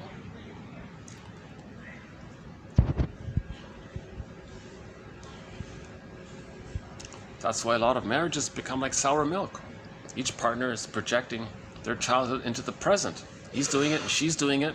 That's called, I love you, you're perfect, now change. And they're doing the same thing. That's called part object relating. The baby's nursing, that's just a part. Now part means everything about the other part is just to serve them. That's called part object relating. Now if they're married like that, they're just using the spouse in that mentality. You're just there to serve my needs. And no, you're just there to serve my needs. So there's this battle going on between the two. So only with whole object relations does the marriage become like fine wine or that musical accordion. Yesterday's quote. But in order to have that whole object relations, you need to differentiate out of the fusion with the mother. Now, how do you differentiate out? If the baby's loved, he can do it naturally. But if he's frightened and he's stuck in there, he can't get out. Now, the splitting is related to that. He's truly bonded to the devouring monster that wants to eat him, but he hallucinates a goddess. So there's two mothers there. That's the splitting, but he's still fused because of that. So the fusion and the splitting go together. So how does he unfuse with the mother? You got to heal the splits. You got to see the two sides of the mother. Okay. The greatest hurt of all, quote, mother failed me. You got to face this painful truth. The truth will upset you free. The truth will upset you free. The painful truth that'll upset us free is that the mother failed us. She didn't mean to. We're not blaming her. We're not meant to be angry at her about it. It's not her fault. And then we feel sad by all this. Now we're mourning. So the goal is to look inward and mourn. There's no point in... Part of it, you may briefly express your anger at. How could you? And to get information, but you're not going to get any information from the parents. Robert Bly makes a big point about this. You're not going to get any answers, really, usually, almost never. Then you realize their stubbornness. Their stubbornness is their fierce, intense attachment to protect their mother. They're protecting their mother. You see, so that's the mechanism of the brain. They're protecting their mother because of for the attachment needs. And they didn't get the love to differentiate. So they're kind of stuck in their existential net. So they couldn't offer it. They didn't receive the love to offer the love. It's called intergenerational trauma. It's everywhere. A lot of people have this, right? So another Golden Windmills of the Mind Award was issued to the music video Because of You. for the song Because of You, sung by Kelly Clarkson. Yes, the song is great and all that. I'm talking about the actual music video. They show how they stopped intergenerational trauma. So in 3 minutes you saw that image. Right? There was a trauma in the childhood. Was she going to replay it with her children? She paused and changed it. So I think it was very good about that. So if somebody forgives the parent, they break the chain of intergenerational trauma. You got to forgive the parent. Now you got to look at the plunder. So, and I won't go into the plunder system, but that's part of the reason why the mother couldn't offer the love. She was a victim of the plunder system, an economic model called global pillage that turned Homo naturalis, Homo sapiens, into Homo economicus, Homo sapiens, 10,000 years ago. I'm not going to redo that thread. It takes a long time. And it was just a kind of accident. People discovered farming. They got this burst of serotonin. They got used to it, and people panicked. They lost it. So they traumatized the children. Splitting was there. Intergenerational trauma. Because with the pillage, you need prejudiced people. Traumatized babies, that creates the splitting. That's the us and them, from the trauma of the brain in the brain. Children are angry by the trauma. They identify with the aggressor, their unloved self. They see unto others and say they're no good. And when others say that they're no good, they're talking about themselves seen onto others. That's the prejudiced personality. Yeah. So they're no good, I'm good, that kind of thing. That's the prejudiced personality. You know, that comes from the splitting mechanism. The splitting mechanism is only meant to be temporarily used, briefly. It all gets resolved and becomes existential hearsay by the age of 3. But if that can't happen, that means the child is still clinging to the splitting defense mechanism. Again, all defense mechanisms deal with anxiety. The child feels immense anxiety when he's shamed. To deal with that anxiety, to squelch that anxiety, to hide from that anxiety, to put the anxiety deep in the bag so he's not aware of it, or not disassociates, can't perceive it, however it works. Okay. He hallucinates that the mother's all good and denies the truth of the pain. That's the splitting mechanism. Now in the template, in the schema, there's goddess and demon in there. Yeah. So fairy tales describe this. So fairy tales are metaphors for a traumatized psyche, because the main motif is splitting, goddess and demon. Yeah. So babies are traumatized to have that mechanism. And that's how some people get others to do all the work. They create poverty. The poverty is needed for the pillage and the plunder. And a couple of days ago, we had that quote about the guy, a spokesperson for the plunder system. He was brainwashing new recruits for the plunder system and said he wanted to tap into that mechanism of the us versus them, goddess and demon. So he used some very dangerous imagery to get the new recruits to click the mechanism of splitting us versus them. So he would say, he said, we're good, they're no good. Now when he says we're good or I'm good, you're no good, he's saying I feel shame, I feel undeveloped, I feel hurt, I feel bad. Then he says others are no good and they're bad, etc. Right? They're shame. So he's talking about himself. So this PR guy, the spokesperson for the plunder system, I don't know the details. This is not a thread in 1001 Windmills of the Mind, but because it links into this topic of splitting, that's what I'm interested in, really, the splitting. So he can tap into the splitting. So the plunder, so babies are traumatized. That's the splitting. Religion entrenches it with their stories of goddess and demon. Religion blocks healing. Religion doesn't want you to heal the splits. The purpose of religion is to maintain the prejudiced personality. And in the last video, we made the point that the guy at the podium there, he can talk in a way to trigger the memory of feeling safe and bliss, the oceanic feeling, the oceanic oneness, unico mystica, the oceanic feeling that the baby has when he's nursing and safe. So a person says, imagine a breast in the sky, knows you, but it doesn't use the word breast. Imagine a sky, God in the sky, knows you, loves you, protects you, sees you, and you go on describing the breast. At some point, a person in the present consciously talking to you can trigger a memory that you forgot, where you felt safe at the breast or safe in the womb. So you don't just describe the breast, you describe the placenta, both. So all of the adjectives of the greatness of the placenta and the greatness of the breastfeeding, you describe all that, attribute it to a fantasy image in the sky, and you're one with it, and it accepts you unconditionally, it gives love to you unconditionally, it's always there for you, and you go on and on with those kinds of adjectives. It may trigger in the participants, it may trigger within them a long ago ancient memory that they felt safe and at bliss in the womb or while nursing. Then they got a little moment of that. They got like a little glimpse of it. They go, whoa, this is amazing. It was amazing for the baby, but they forgot it. So you trigger it now, and you get a glimpse of it. The guy says, oh, you like that? Yeah, you're a believer. I'm a believer. They put money in the basket. See, my point is, a person can, in the present, trigger some childhood thing that took place, an emotion that took place. Okay? So that's the fusion with them, right? Of the good breast in the sky. But what about the bad breast? You deny it. So at the same time, religion will say good, bad, good, bad. So you need the good. Let's imagine the good. You're one with the good. Now you feel better. So the splitting reinforces it. Now along comes, that's a setup. So religion is sort of a setup to maintain the splitting. Then the propaganda guy comes in and says, okay. So he's doing the same thing. He'll say, oh, us good, they bad. So you feel stress? Let's tap into how the baby dealt with stress when he was nursing, and it was painful. He did the splitting mechanism. So the PR or the propaganda guy says, are you people here, you're young, you're confused, you don't know what's going on? Well, you're good, they're bad. So he said, garden, jungle. He made some like very vivid thing, garden, jungle. We garden, they jungle. So he wanted to do two things. He wants to trigger the splitting mechanism, us good, they bad.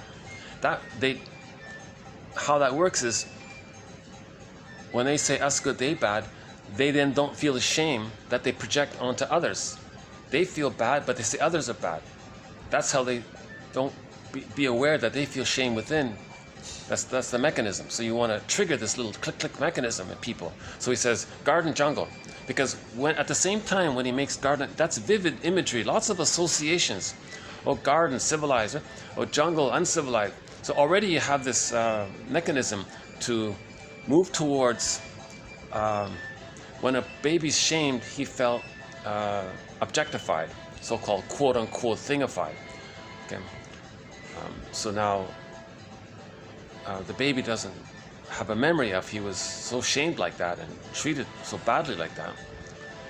The mother did it, so they're the aggressor, right? Hold on a sec, got a waiter here. Okay, so when the guy goes garden forest, immediately people are thinking civilized, uncivilized, right? So the child felt it was uncivilized to not receive love. Right? So he says others are not civilized. He's talking about how he feels quote emotionally civilized. He projects it outward. Right? So he's doing two things. He's a dangerous thing. A person, a propaganda guy. His master motif, the quote said, was to say, you have a problem, you feel stress, use splitting. Now the baby nursing, he felt stress, he used splitting. Now, adult version, he triggers it. Just like in the religion triggers you to feel safe with the breast in the sky. And you feel better. So you can consciously talk in the conscious way to trigger some ancient memory that you forgot, and you feel better by it. The baby felt better when he did splitting. The baby felt better when he was fused with the mother. Okay? So that's why there's a link there between the religion and the plunder system. Religion is a tool of the plunder system, because the purpose of religion is to prevent healing, is to preempt healing. Because when babies are traumatized, there is going to be this effort to heal it, to get back to our homo naturalis state, our normal natural state, which we had for 150,000 years. religion steps in and say, wait, stop, we got to not let this healing take place, because if people are healed, then they get the normal tolerant personality, then you can't create poverty. Poverty was created to have a pool of poorly paid workers to do all of the work, to create conditions of their desperation. They do all of the work. Immense poverty in the world to do all the work. This is out of the panic to get the serotonin that we got 10,000 years ago, and we're still kind of stuck in this mode. So we have to observe ourselves. So that's why Loretta Brunning's 3 books, her trilogy, has won a Golden Windmills of the Mind Award. It brings it out to the public, the existence of this emotion, serotonin. Right? Dopamine for the chase, serotonin from the catch. So 10,000 years ago, we got this big catch. Farming and agriculture, we got the serotonin. So serotonin is the chemistry behind when something makes you feel kind of safe, and you feel good by that safety. That the chemistry is serotonin. So we got all this serotonin, but maybe one speculation is 10,000 years ago, maybe there was a weather problem, and then people panicked. Then they expanded the farms, and so the expanding of the farms was the plundering, the pillaging. Now, how do you do it? And then it becomes like I guess it just cycles on itself or something, and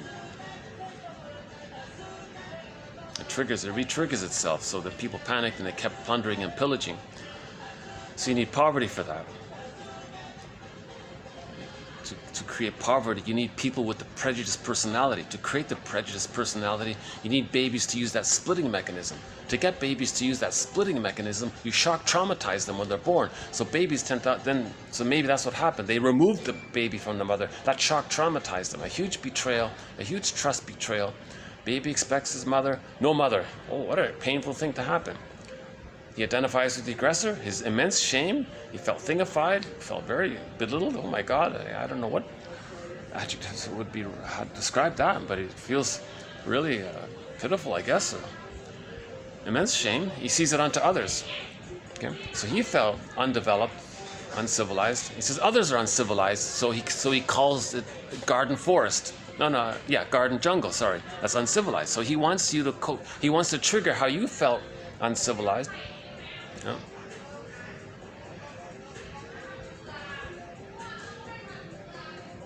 So he evokes the image of the jungle that associates uncivilized. Now you don't see your uncivilized emotion, talking about emotion, outward like that. So then you just say, them, jungle, uncivilized. Then you don't feel within the shame when you do it out like that. That's the splitting mechanism. So the propaganda guy is getting you to operate out of that mechanism. Remember, the template influences us, right? You're still up here? Am I locked out? Oh, okay, hold on a sec. Let's bring that quote back, because I think it's worth a redo here. Hold on a sec. Got some flowers here, right? Let's do the flowers.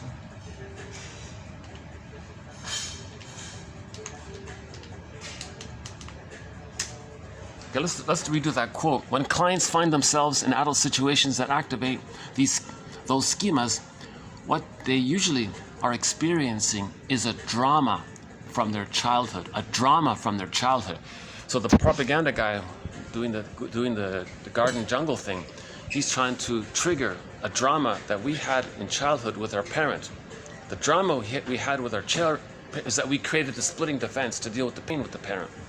So you see? Paradoxically, we create in our adult lives the conditions in childhood. So we do this. We repeat the conditions of childhood in the present. So he wants to tap into that. He wants to exploit that. And religion sets it up by teaching you good, bad all the time. So now the PR guy goes good, bad, garden, jungle. He's just tapping that mechanism. And when you do that, it's appealing, because then you see your uncivilized shame self. So there's an association there. When we say shame, we can say uncivilized. So to coax that, you say, oh, jungle. Oh, wow, dangerous. Mother was dangerous. Oh, jungle is dangerous. So you don't want to feel the memory of mother being dangerous. You say the jungle is dangerous. So when you say the jungle, you're talking about a memory of the mother being dangerous. You can't accept it. So you say it's outward. Across the river, it's dangerous. So that's the jungle image. Right? So they feel relief by that. Oh, I like that. Oh, that's good. Yeah, I feel better by that. Oh, thank you, brainwasher or whatever it is, to make me feel better for the moment. It's not healing you. It's part of the plunder system. It's a blind panic for this plunder system. It's not necessary. Right?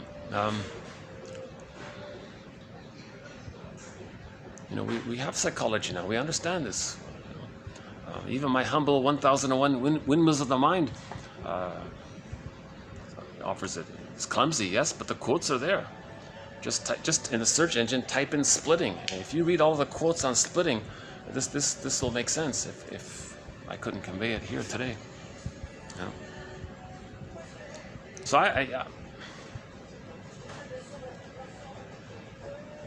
and then you look at, and then now you see when you do splitting, you don't need to see beyond the either or. So the splitting is either or, us or them, all or nothing, absolute good, absolute bad. It has this kind of quality of goddess and demon that the baby creates in his imagining in relation to the mother. He creates goddess and demon in there. So once you evoke that, people just think in this dichotomous, all good, all bad, over-idealized, over-devalued, right, good, bad. They think in this way. The baby didn't get the template in the script to see the two sides of the mother. He never got a chance to learn that in every situation there are two sides to the story. The mother was partly loving and partly frustrating. That's the reality, that there's two sides to a story. Every coin has two sides. It's a reality, right? So in the splitting, they don't do that. So in that song, so back to that song by Bruce Cockburn. Maybe we should play it. Actually, in this very spot, I played it last time. That's interesting. So in that song, maybe I'm triggered by it, the memory. So we played that song, Call It Fill in the Blank by Bruce Cockburn. And he said, so when they plunder and pillage and trillions of all of the resources and all of the goodies and all of the wealth and all of the treasure and all of the food and the minerals and wood, etc. Everything that's useful, everything that's good, you steal it, basically, right? You take it over to one side of the river, and now you're enjoying the garden party by it. Now the victims are impoverished, right?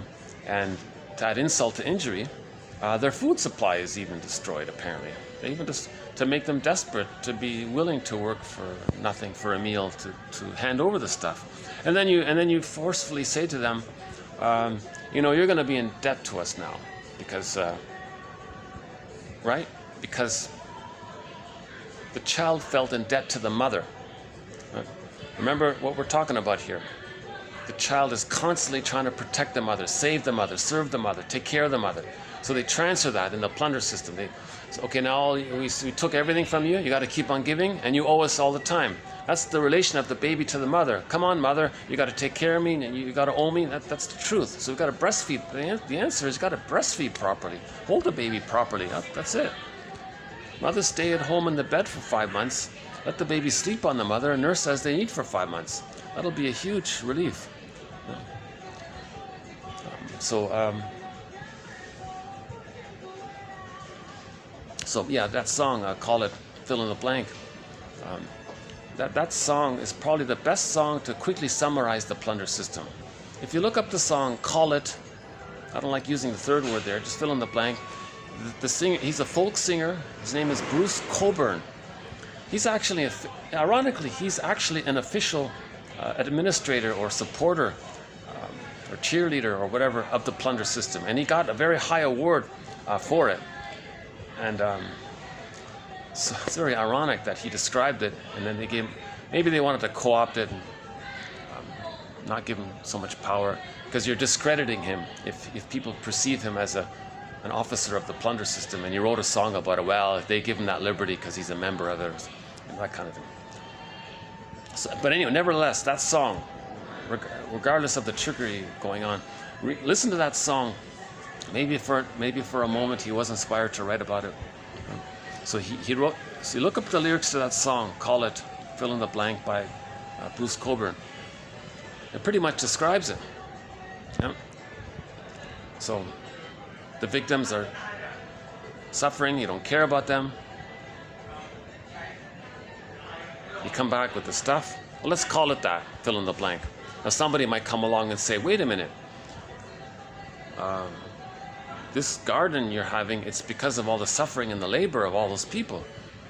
What are you talking about? They're not people. What are you talking about? They're not people. Of course they're people. No, when I was a baby, I was thingified. So splitting, either or, I'm civilized, they're garden jungles. Oh my God, you're deluded. What are you talking about? The human beings are all, the scorpion song, we all live under the same sun. That's why we live as one. That's why we're to live as one. We all live under the same sun. That's why we're meant to live as one. That's why we live as one. That's why we're destined. That's why we're supposed to live as one. How does it go again? We all live under the same sun, so let's live as one. We all live under the same sun. And that's the commandment, that we are to live as one. How's that? We all live under the same sun, and that's the commandment, that we're all to live as one. Right? We're all Homo sapiens. We're all one. We're all the same. In normal, natural, healthy development, when babies are held properly and nursed properly, they develop a normal temperament of I'm okay, you're okay. They understand themselves, they accept themselves, they feel their identity, they feel their feelings, they feel okay. Others have that psychological self, ontological self. You understand that kind of obvious thing. I'm okay, we're all one family, we're all the same. Little quirks here and there, so what? It's trivial appearance, trivial biological variation, a little variety there. So that's nice. So we're all one family that way. Jane Elliott says we're all cousins, literally. 30 to 50 times removed on average, she said. So we're all one family. The theory about that is we used to be Homo bodoensis.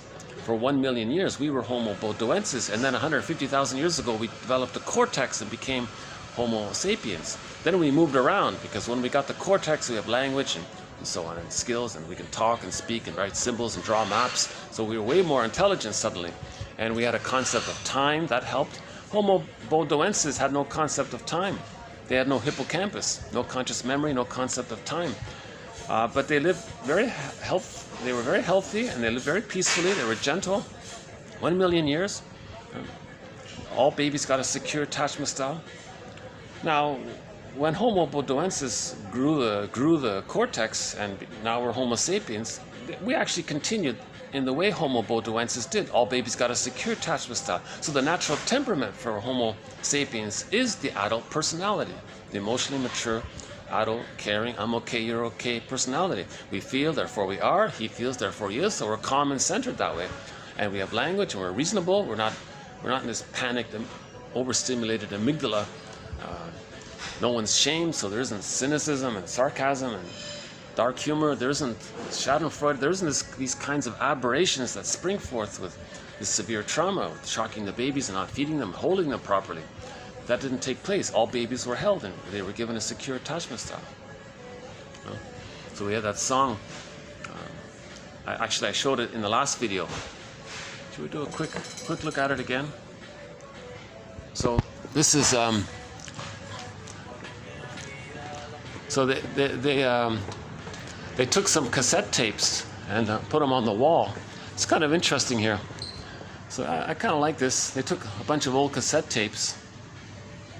Oops, I'm getting it here. And they just put them on the wall there. And one of them is the scorpions. Somewhere in the middle here.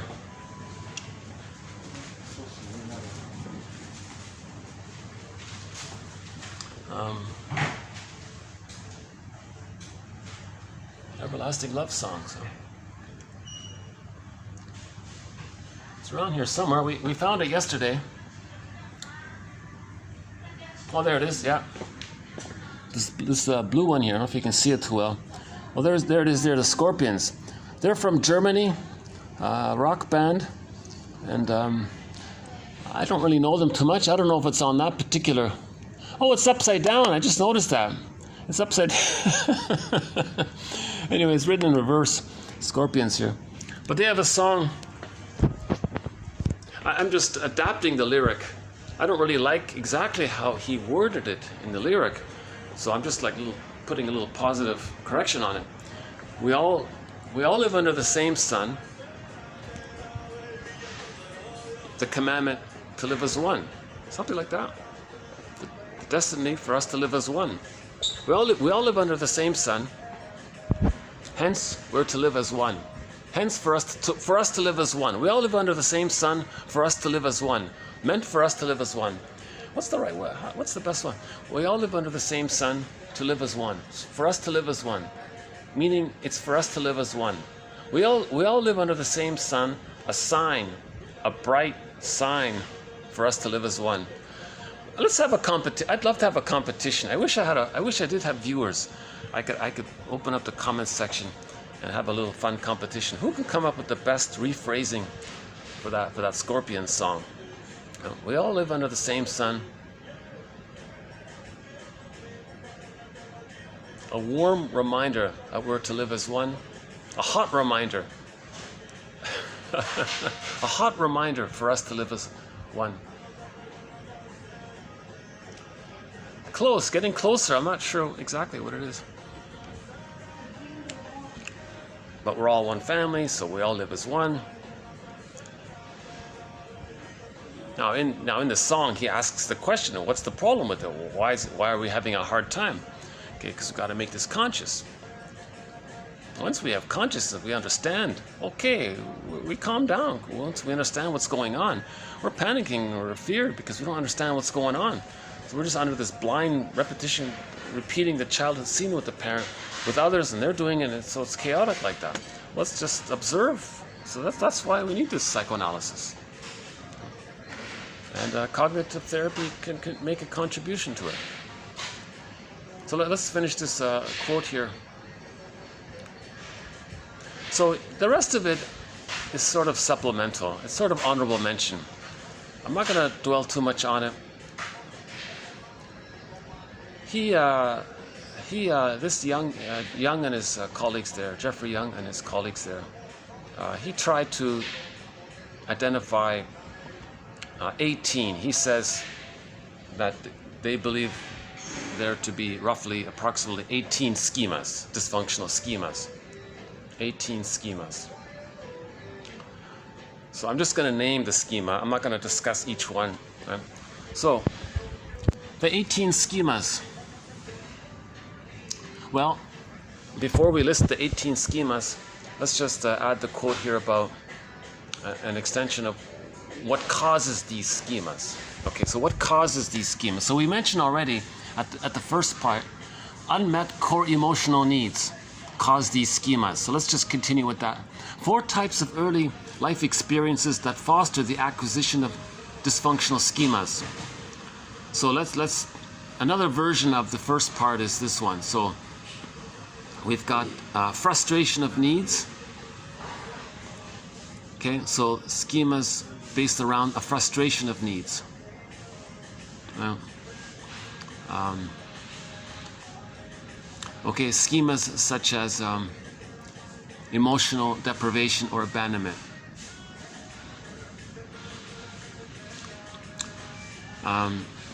Okay, another cause, another variation of understanding how schemas spring forth based on unmet core emotional needs is trauma.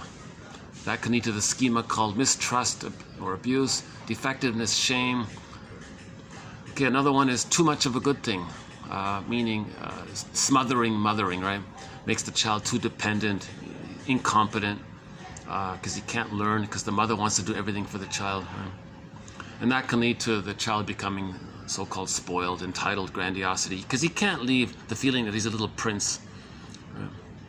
The child's core emotional needs for autonomy are not met. So he doesn't get the support to separate from the mother. So he's always a little prince and entitled, etc. Okay, selective. This is why the 4th one here. Another factor related to core unmet needs is identification with the aggressor. The child selectively identifies and internalizes the parents' thoughts, feelings, experiences, and behaviors. For example, two clients come for treatment. Now they're both survivors of emotional childhood abuse or childhood emotional neglect, CEN. There's a book about that, right? As a child, the first one, let's call her Ruth, succumbed to the victim role. she became passive and submissive. She was the victim, but she did not identify with the aggressor. Okay. So she somehow managed to not identify with the aggressor. So she's the codependent clinger, the pleaser, blames herself, says she's no good, others are good. Okay. So she experienced the feeling of being a victim, but she did not internalize the feeling of being an abuser. So she didn't identify with the aggressor. Now another kid comes along, and he did identify with the aggressor. Right? So the second kid identified with the aggressor, internalized them, and then they became like them. So the theory around this is that if the trauma takes place before 18 months, they're going to identify with the aggressor. If the child gets good enough mothering past 18 months, but it gets flawed between 18 months and 36 months, they're going to become the clinger. So the earlier one is the stinger, the latter one is the clinger. The clinger holds on to I'm not okay, you're okay. The stinger one, he gives it up. He says he identifies with the aggressor and acts like the aggressor to communicate what his mother, so he's a caricature of his mother. So when he identifies with the aggressor, he becomes a caricature of her. He's going to do to others to show what his mother did to him, and he's stuck like that. That's his script, that's his schema. Do to others to communicate what happened to him. Right? Trying to show up the mother, he's enraged by it, he's trying to show her up by acting like her, embarrassing her, wanting people to think how crude his mother was because he's acting crudely. Because he's become her, he's identified with the aggressor. In the codependent pattern, they just keep blaming themselves. They don't want to act like the aggressor. They don't want to make that crossover. See, so there's two. So okay, so four types. So four areas or four topics around the acquisition of schemas: deprivation, abandonment. That's one. Just the mistreatment, the spoiling, and identification with the aggressor. A little confused here. I regard this latter part here as a psychology salad. He's all over the place. So here's some more psychology salad. But the first two. Okay, so what I'm talking about is we got four parts here. It's for the first two parts. So I'm including this on the strength of these two here, right? So this is just sort of honorable mention part, but this is the real material here. So what are these 18 schemas? Okay, 18 schemas. 18 versions of the stamp, the script, the template. 18 templates, put it that way. So he thinks there are 18 templates. He calls these 18 templates, okay? One is called abandonment, instability. Another one is called mistrust, abuse. Another one is called emotional deprivation. Next one, defectiveness, shame. Next one, social isolation or alienation. So these schemas, the theme of these schemas is rejection and disconnection. Okay, next one, dependence or incompetence. Catastrophizing, hypochondria. Enmeshment, undeveloped self, or just failure. So the theme there is impaired autonomy. Okay, he can't know himself. Next one, entitlement, grandiosity, insufficient self-control, self-discipline. The theme there is impaired limits. So there's the narcissism, still there. Right? So in the narcissistic pattern, he didn't get the love to lose the grandiosity, so he's still there with entitlement and grandiosity. And he doesn't really have discipline to train himself, to heal himself. He just does what he wants, looking out for number one. So there's a lack of positive self-discipline, something like that. Okay, next one here. Subjugation, self-sacrifice, approval-seeking, recognition-seeking. Okay, the theme here is other-directed. So there's the codependent pattern, self-sacrifice, approval-seeking, please love me, please like me. Right, so they're no good, others are no good. Get back to the narcissistic pattern, negativity, pessimism, emotional inhibition, maybe that's the schizoid one, unrelenting standards, maybe that's the OCD one, hypercriticalness, punitiveness. Yeah, so that might be sort of the narcissistic version of the OCD one. So the schema here is over vigilance and inhibition. Right. So these 18 schemas can be subdivided into missing hope, unconditional schemas, or there's some hope present, conditional schemas. Okay, so those 18 schemas, he says 13 of them, they're too negative. 3 of them, the other 5 of them, there's sort of this relentless hope. There's this hope quality to it. So you can read which of the 18 are among the 18, which are the more negative ones and which are the more sort of not naively, but the ones that have hope. Right? Should we do it here? Okay, so the unconditional schemas are abandonment, instability, mistrust, abuse, emotional deprivation, defectiveness, social isolation, dependence, incompetence, catastrophizing, hypochondria, enmeshment, undeveloped self-failure, negativity, pessimism, punitiveness, entitlement, grandiosity, insufficient self-control, self-discipline. Okay? So there's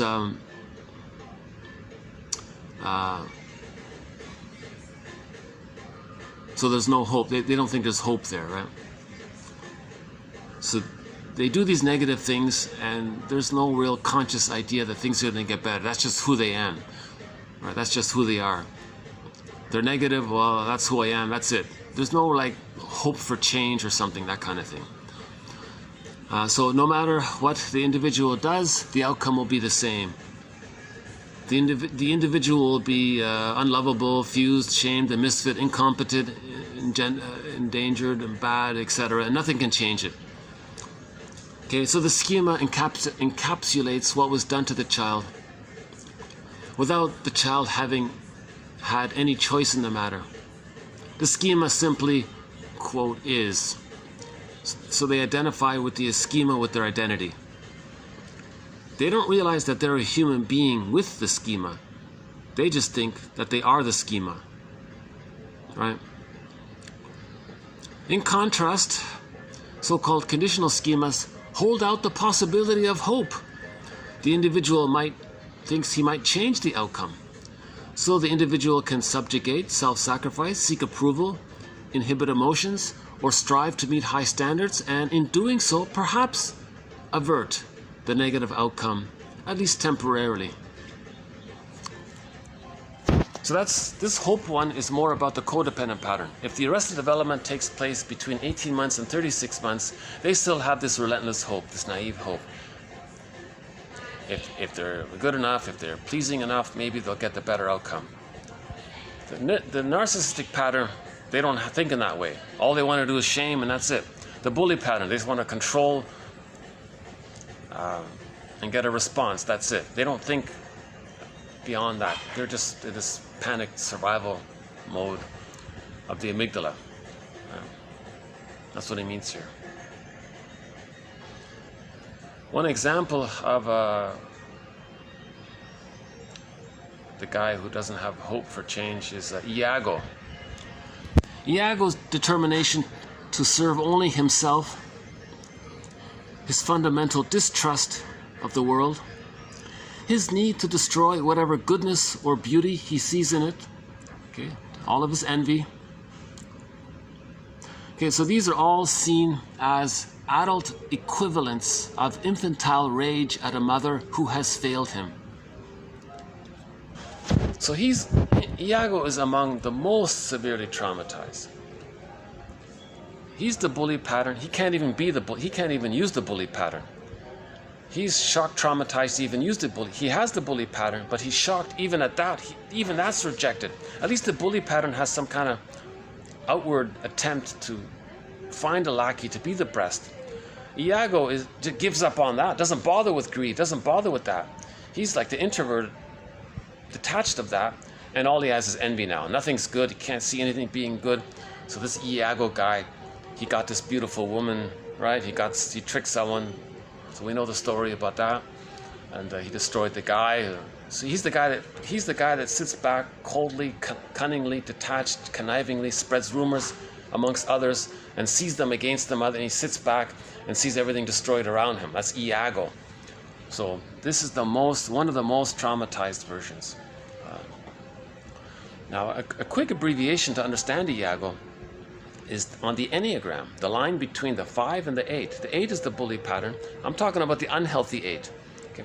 So the unhealthy 8 is the bully pattern, and the unhealthy 5 is the Iago pattern, basically. Detached, schizoidal, envious. They're like covert bullies, but they don't do it themselves. They get others to do it. They trick others to be the bully for them. They're proxies for them, right? So the 5 and the 8 are linked like that. On the Enneagram, you can actually see it. The 5 and the 8, they're on that line there. I guess 8 is like the extroverted version of the introverted, of their introverted side, which is the 5. And sometimes a person with the bully pattern, when he's very stressed, he withdraws into the 5 mode. And sometimes a person in the 5 mode, if he feels very confident and very assured, he may himself be the bully pattern himself directly. When he sets it up and then he's confident he'll win, and he knows in advance he's going to win, then the 5 steps up into the 8. Right? So when 5s feel secure, they act like the 8. When 8 feels stressed, they regress to they go back in the turtle mode to the 5. So the 5 is like the turtle mode, but when he plots everything and feels safe, then he acts like the bully afterwards. So the 5 and 8 is an interesting dynamic on the Enneagram. Highly recommend studying that. So both the 5, right, the schizoid pattern, the Iago pattern, the bully pattern, these are among the ones who just repeat and don't have any hope that things are going to get better. They're just stuck in this loop. That's what they do. They shame. They're a shamer. That's who they are. The mother shamed them. They identified with the aggressive mother, and that's who they are. It's a false self. The true self is just so pained, and it's just seen outward. It's so uncivilized, they're pained, right? So then they say it's jungle outward, they're talking inward. Huh?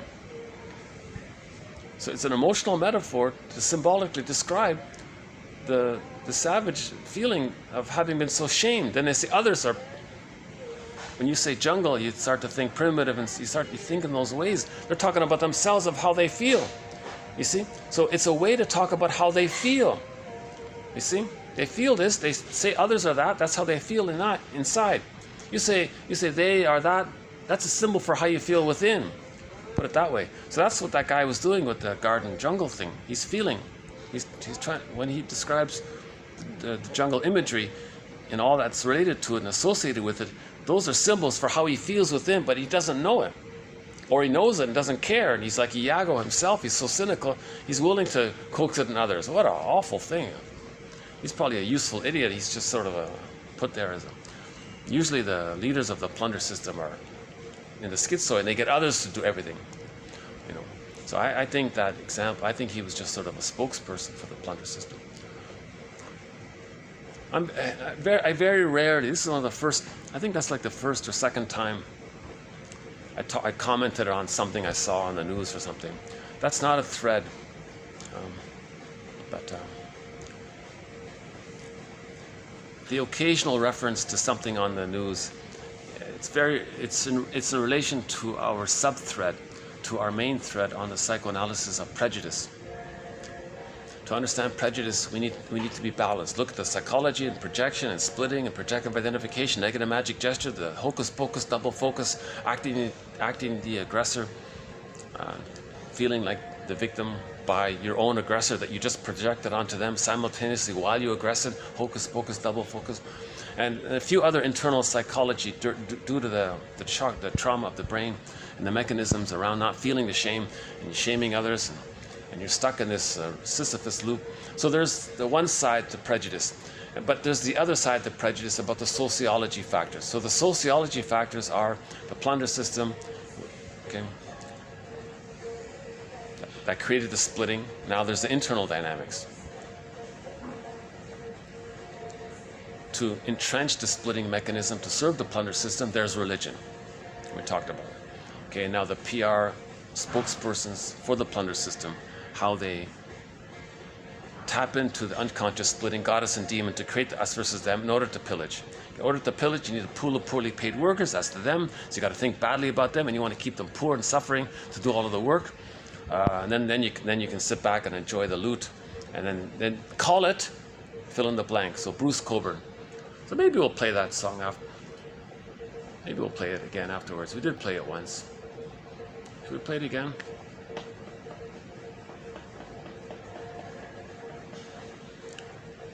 Oh, that waitress was very thoughtful. My battery just ran out. I only have like a few minutes left here, huh?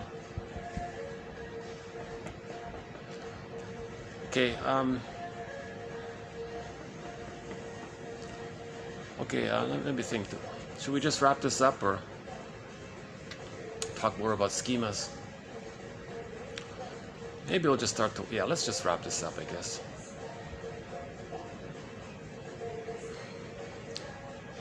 Okay, so this has been TQ 2298 about schemas, and 2299, the one about Iago there, an example.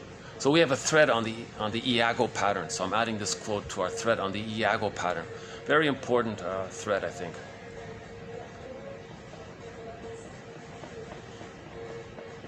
I hope some of these ideas have stimulated some curiosity about it. I think maybe this scheme, even though there's a bit of psychology salad in here, it's one of the better self-help books. The three authors are Young, Claus, Coe, and Weishar. It's called the Practitioner's it's called Schema Theory Practitioner's Manual. I would say that's one of the better self-help books out there. At least because he's talking about the script, the traumatic script called the schema. So that's okay. That's good.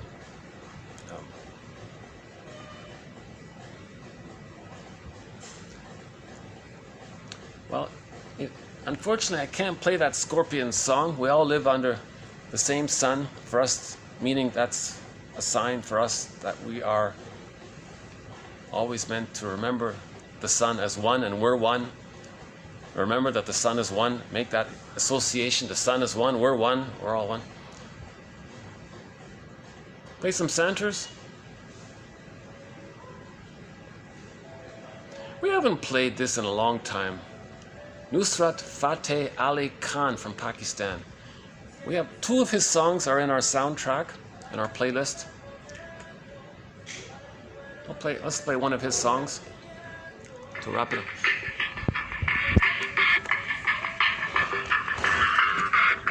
This one's called My Comfort Remains. Maybe we can play both of them. Why not?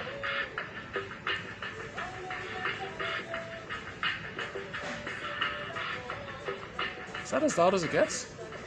Hold on a sec.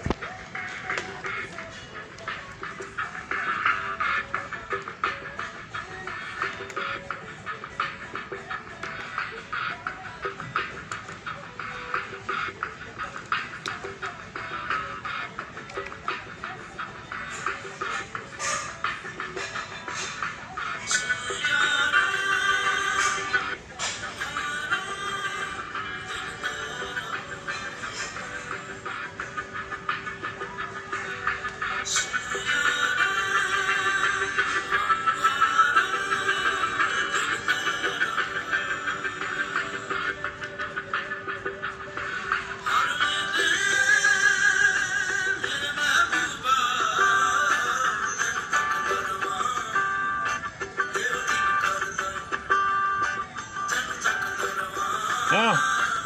Okay. Oh, that's not so loud, huh? Okay, let's start again.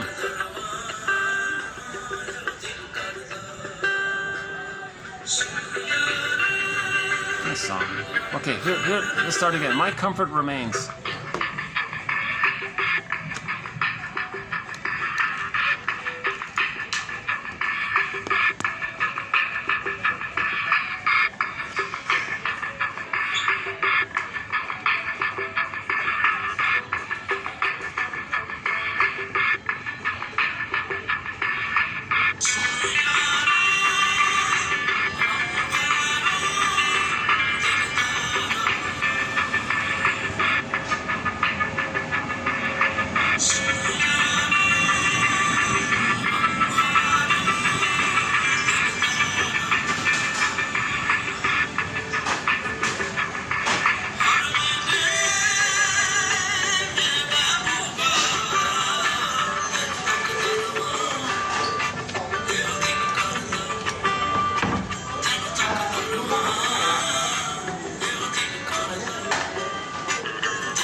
locked out on me. Oh, locked out on me. Oh, what a pity. Yeah, I was just going to play the We All Live Under the Scorpions one there. That's okay, yeah. And that's one of our songs there. Yeah, maybe didn't hear it too well, but we haven't played that in a long time. A very popular, famous singer from Pakistan, Nusrat Ali Fateh Khan, is that right? Sorry if I mispronounced that. Fateh Ali Khan, I think. Nusrat Fateh Ali Khan, I think it is. Let me just get back to. Hold on a sec. Oh, well, that's okay. I can walk a little bit. I can walk a little bit. Leave the cord there. So, any final thoughts here?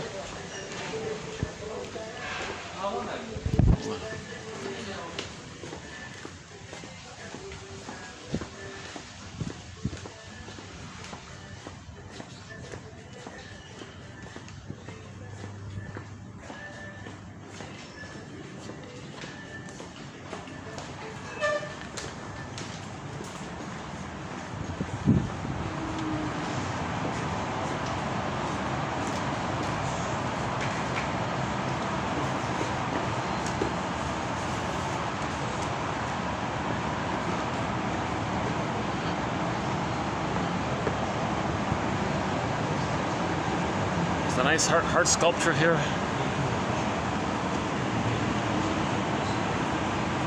I don't know if it shows, but there's these cute little elephant sculptures here. Yeah.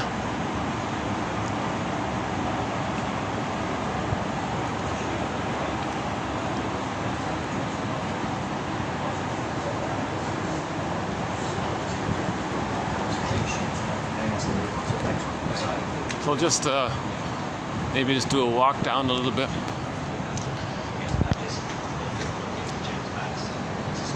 Well, it's too dark now. How's it doing? So all throughout 1001 Windmills of the Mind, we've been using traumatic script, mainly the script or the template phrase. I very rarely use the term schema. But now that I understand it, that term is widely used. It's used in other disciplines, not just for psychology. Linguistics and math or something. So it's a very broad, general term. So I never found it that useful. Schema. Okay, so I sort of get what you mean. But since he's offered some. An attempt to discuss it by saying there are 18 schemas. Really? 18 schemas. Some schemas are based on where the fixation takes place. If the fixation or the arrested development takes place very early on, maybe he's got a point, come to think of it. We're going to develop not just one schema, right? So we all may have many of these schemas. It's a question of degree and how pronounced they are. So maybe his idea, I see now, maybe his idea is to consider how we all have a bunch of schemas, a bunch of false beliefs, and just to be aware which schema is maybe being re-evoked. So whenever you're displacing your anger, your true anger at your parents onto the partner, that's because that's the schema of protecting the partner, the parent, I mean. So when you're blaming the partner, that means you're protecting the parent. The partner was just a trigger. The partner doesn't cause such terrifying fears of engulfment or abandonment. Why is it so dark here? Getting some light here? Is that just because of the nighttime? How's this go here? Wow, it's so dark. Oh, the lights are not on. These lights up here are not on. Is that it? That's okay. So yeah, that's a thought, right? So everyone, it seems, to one degree or another, who have an insecure attachment style. 70% of the population in North America, by one estimate. So 70% of the people in North America are going to have this schema called don't express your true feelings towards your parent, transfer them, displace them, move them over to the partner or someone else, a friend, a coworker, and by doing that, you're gonna protect the parent. So there's a schema, right? That's a schema. Blame others, protect the parent, stay loyal to the parent by blaming others. Then you protect your parent by not expressing your anger at your parent. So you're protecting them from your own emotions by displacing them onto a third person, another person, called projection or displacement, transfers, paradoxic distortion, etc. So you move over your true feelings from your parents. So a person triggers you and you're so angry at them. Wait a minute. You're really angry at the parent. They just served as a trigger. They just reminded you of something the parent did. That person in the present didn't cause life-fearing situation, right? The baby felt terrified if the mother wasn't around or too impinging. The mother does that kind of stuff, right? So if you're feeling really immense fear, just express your anger. Pick up the phone, father, mother. I'm angry at you. At least do that. At least do it that way. So whenever. So that's the self-help exercise. TQ 2293. TQ 2293. Your complaints and your thoughts and your strong emotions, search for how they're really meant to be toward a parent. So that's a schema. When we do it to someone else, we're protecting the parent. So we're all going to have that. I mean, within the 70%. Maybe everyone has it to one degree or another. So that's one schema. But then we're going to have other schemas. For those who didn't enter into psychological egg, they're going to have the schema of the bully pattern. Got to control others, to not be reminded that I never felt the basic love. So they're always in this survival mentality mode, right? So there's the jungle attitude, right? Already, right? There's trauma from this. That's one schema for those who didn't enter into the psychological egg, or for those who are prematurely ejected out of the psychological egg. Right? Now, if that got squelched, he may become the Iago pattern, and it does it covertly, using others as proxies for him. Or then there's a few other patterns are there. Let's say the baby does enter into the union with the mother, but he's ensnared and caught in the tar pit of a negative symbiosis. That's a narcissistic schema or pattern. So he's going to shame others to communicate that he was shamed. So his cynicism is an attempt to show up the mother. So there's the schema called showing up the mother, let's say, to express his anger at the mother. While he's being her, he's going to shame others to protect her. So he hates his mother, but he is protecting her at the same time by never facing the true issue with the mother, because he's become her. So he can't handle this emotionality of being angry at himself. So he displaces it. So he's protecting his. So it's a lot to. So he's got to unblend with the mother somehow, right? He's too blended with the mother. That's what happens when the baby is stuck in the tar pit or ensnared in the negative symbiosis. So some mothers do this. They reward regression and punish autonomy, So schemas can come around that.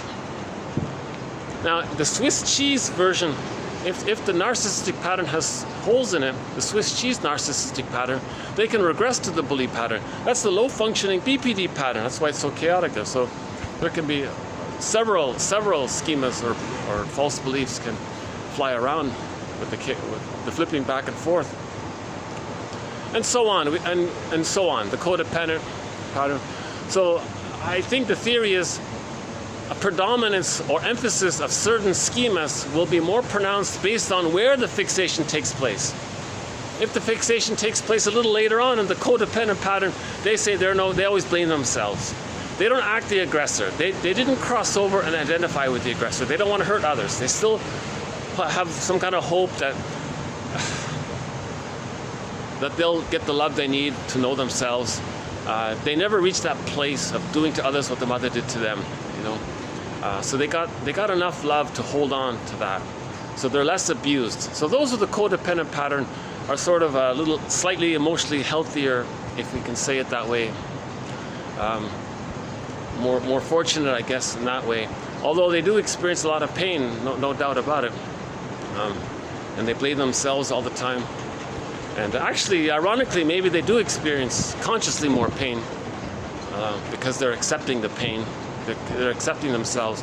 Those earlier patterns, the bully pattern, the narcissistic pattern, the lower functioning BPD pattern, the Iago pattern, the symbiotic character disorder pattern, and a couple of others in that area, they just use all of their life force to shame others, to use power over others, to be cynical towards others. So there's a chemistry related to the Schadenfreude. So they're addicted to the Schadenfreude because they're getting the one-up status. They're taking refuge in the grandiose part self. And all of this shaming activity, they call it the search for glory, Karen Horney calls it. It's not true glory, it's this illusion that they're little gods' glory, right? So they're always searching like that. Okay.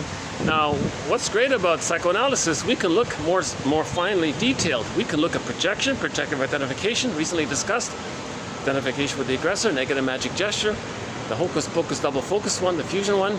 We can like ferret it out a little bit. We can sort of be more careful about what's going on. We can see more detail what's going on.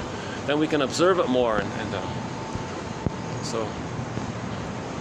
This is the second time cognitive therapy has sort of prompted an enriched discussion about developmental object relations theory. So we have a thread on self-help. We have a sort of a self-help kind of thread of self-help exercises and self-help quotes. So that'll go maybe in that area. The first part, that'll go to our thread on repetition compulsion, so it'll be in two places.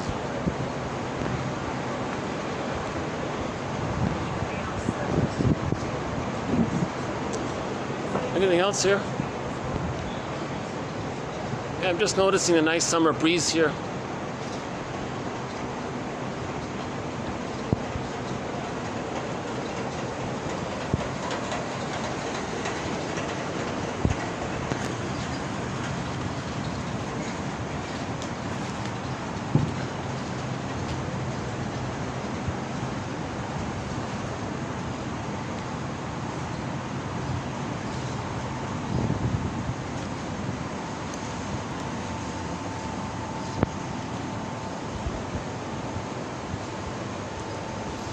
Well,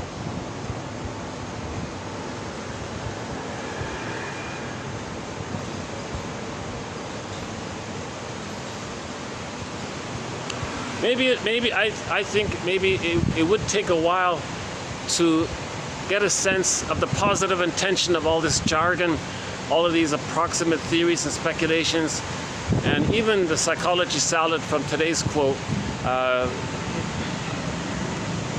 I say psychology salad from today's quote because his list of 18 schemas don't follow anything.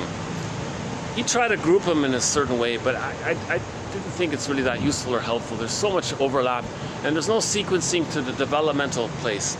I think at least what he could have done is identify the schemas based on where the trauma takes place, where along between birth and 3 it takes place. He ignores that. He ignores developmental theory. He's somebody who says, well, just look at the schema. Forget about where. I think Margaret Mahler's theory is very helpful. I wouldn't ignore that. Huh? It makes some sense about the sourcing of why the schema is the way it is, where along the developmental path it took place. But he sort of ignores that, right?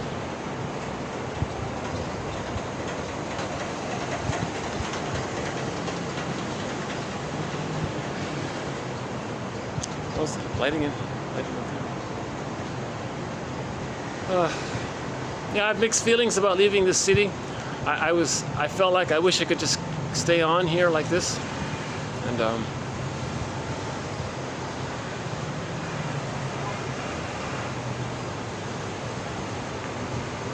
maybe studying this material helps me to face my moving around, like why am I moving around? Like, I was in Canada, then I was in Germany, now I'm here. I want to go somewhere else. Why don't I just stay put? Actually, I tried to stay put. I looked very hard for a nice cabin in the woods, to be in the wilderness, to be left alone. I tried. Oh my God, you can't do it unless you're very wealthy. It seems to me you can't do it. If you find some little place, the residents around you get all freaked, get all triggered, and then there's drama there, and you gotta. And they're all, and then they use you for the excuse of their personal problems that we don't even see them or know them, and you're getting difficulties. It's very hard to find some peace in the woods.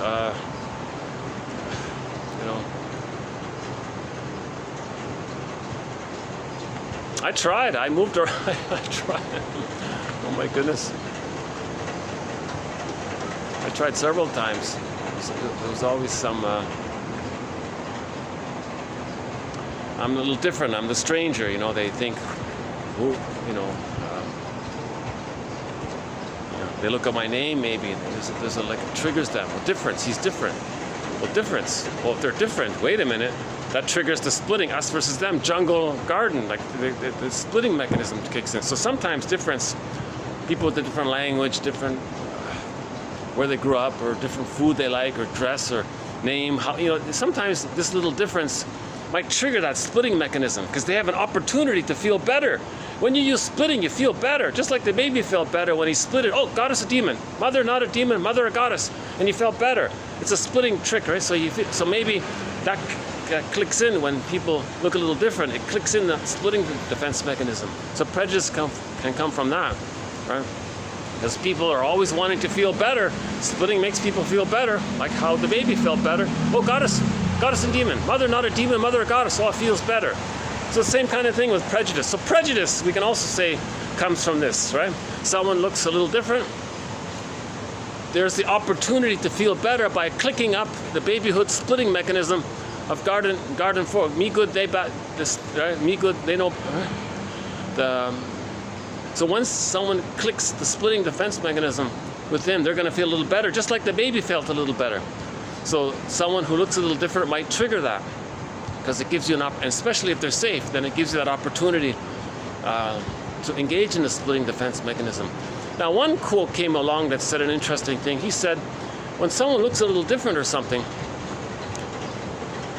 it triggers the pain of the person when they were a baby, how they didn't get enough love to differentiate, to be different from their mother. So difference,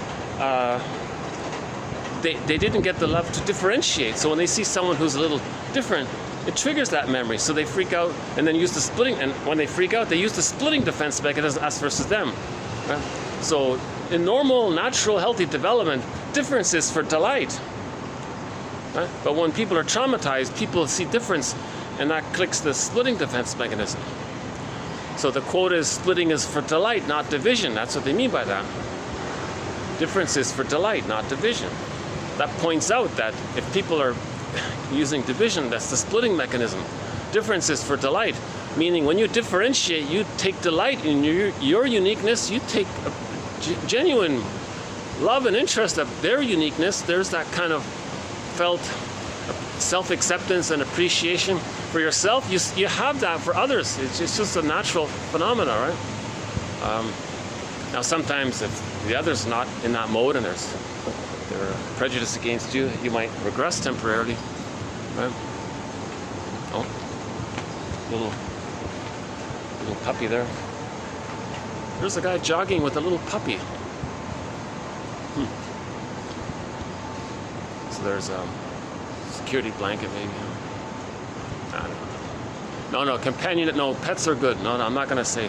Pets are good. Sometimes people learn for the first time of a warm mammal being attuned and responsive, providing unconditional love, right? So some people learn about, it's nice to have that experience of a pet, just being there for you, accepts you all the time, and you find out, oh my God, there's a particular delight, there's a particular feeling of, oh my God, this is maybe what I was supposed to get with the mother. And that's why the pet is so valued and so praised somehow. Okay, I got a group here. I'm gonna pause for a minute, let this group pass by, and then I'll start to wind down in a minute.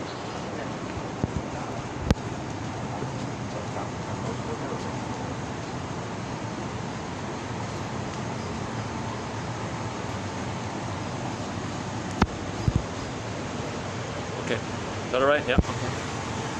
Pass by.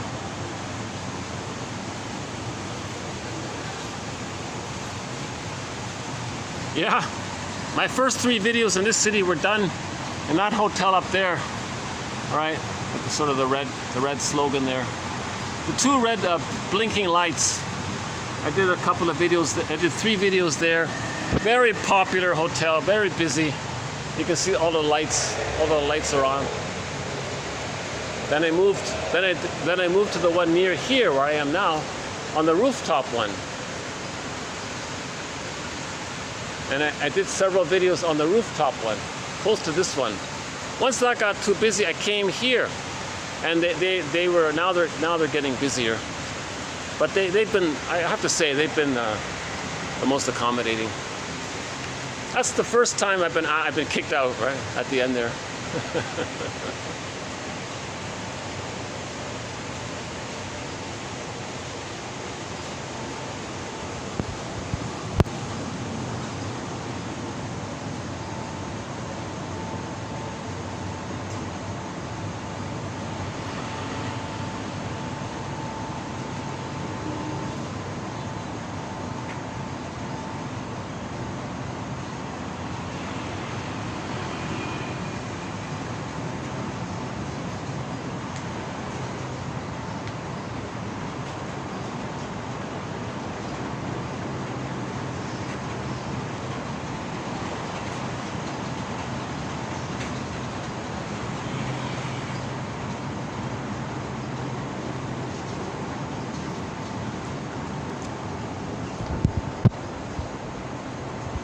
If a very attractive person who's very eloquent and well-spoken can deliver this material in a way that's pleasing, I think more and more people will get this sense that we all live under the same sun,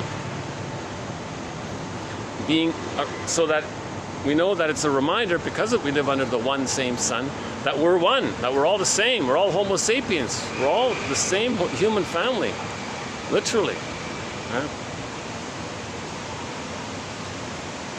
We don't see it sometimes because a difference can trigger the trauma because it gives us the opportunity to create the splitting mechanism. Whenever we use the splitting mechanism, we feel better. Think about it. Anytime you feel stressed and you immediately say, me good, day bad, you feel a little better. You put yourself in the one-up position. You preserved your infant, you regressed to the narcissistic state, you identify with the aggressor, this all-powerful feeling, then you get serotonin because you felt safe. So when you feel stress, you want to feel safe. So splitting can quickly make you feel safe. So we all do that sometimes, right? When we're under immense stress, we might think poorly about the other. Right? So that's the putting down, one up. That can trigger the splitting mechanism. If in the mind, it's still goddess and demon in there, right? The goddess is the one up good, and the demon is the devalued one, right? So we all use the splitting defense mechanism to one degree or another. Some people's entire personality structure is based on the constant use of the splitting mechanism, meaning they haven't differentiated. So those are all the personality patterns and the related schemas that spring forth during the time in that range between birth and 18 months. They're pretty much living in the splitting mechanism.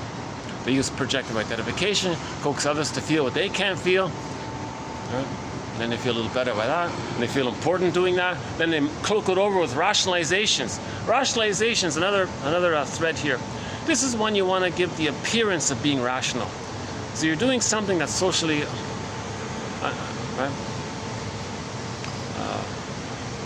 uncomfortable or something, and then you want to cloak it over and lie to yourself that you're doing it and lie to others that you're doing it. So rationalization,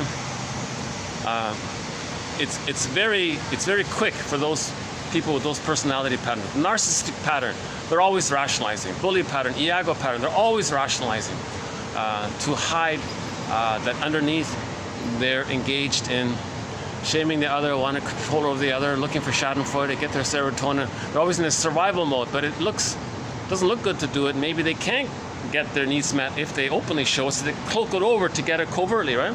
So rationalization is like a facilitating mask to get the underlying script or schema repeated or felt, replayed. Right? Yeah, that's another way of looking at rationalization, right? It's to increase the chances of a person replaying the childhood past in the present. If they're more open about it, maybe they can't find someone to play the role of someone in their childhood. Right? Well, that guy in the restaurant looks a little bit like Robert Bly with the white hair. Robert Bly, yeah, passed away 2 or 3 years ago, I guess. Yeah, smart guy, funny guy, smart guy, very helpful towards people, open, honest, you know. I was always a little confused why he never talked about Peer Gynt, and then I was a little surprised at the very end of his life, some billionaire asked him to customize a personal translation of Peer, because he's originally from Norway. His family's from Norway, so he translated Ibsen's Peer Gynt in English, and it's just for that billionaire guy to play. Why didn't he teach? But he did talk about the Peer Gynt story by talking about the puer. So he did talk about it in general terms, but he didn't specifically teach the Peer Gynt story, and I never understood why. Like when I realized about Peer Gynt being from Norway and Robert Bly's family is from Norway, and he's translating all these things from around the world, why didn't he ever translate the Peer Gynt? And then I heard that one of the last things he did, into his 80s, he was commissioned by some gajillionaire, by a member of the plunder system. And he's a strong advocate, he's a strong leader in helping to heal men so that we don't do all of this harm that's engaged in the plunder system. And one of the guys who was the leader in the plunder system, and he accepted to do it. I don't know why. Oh, there he is there. He looks a lot like Robert Bly. Oh my goodness, yeah, the white hair, the glasses. He even has sort of his build. Not as tall. Robert Bly was a very tall guy. He's not as tall. Oh, okay, I'll skip that. I won't refer to the screen this time. I want to end on a positive note, right? Happy note, as best I can. Best I can. That screen has a lot of negativity going on right now.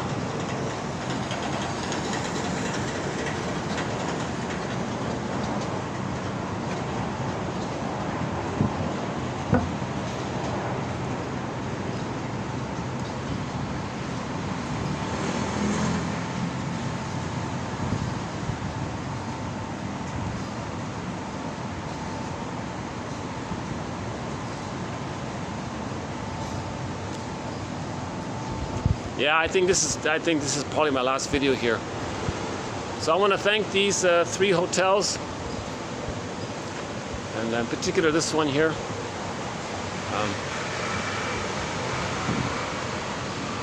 It's kind of symbolic that on my last video, I got kicked out of the.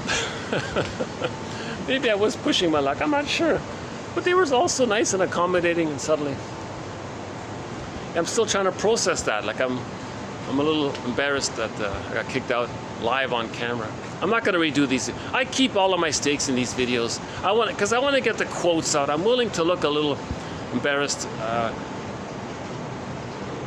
because I feel like the value of the quotes, the strength of the quotes, is offering more help than whatever embarrassment there is in my delivery.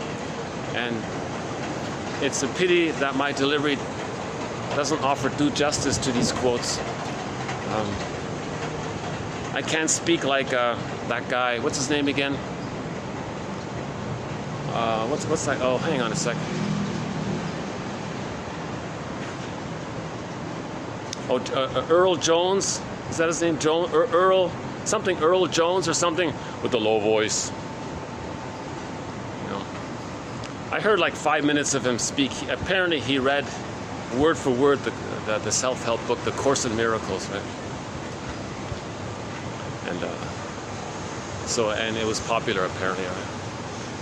So unfortunately, I don't have that booming low voice of the James Earl Jones, that's his name. James Earl Jones, yeah. He has that voice. So if someone like James Earl Jones could read these quotes, that's what we need, huh? Maybe a celebrity one day will come across this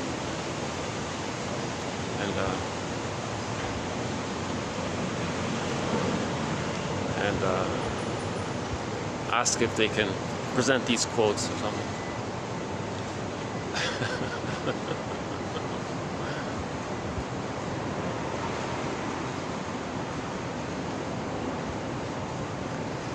So we got quotes from Semrad.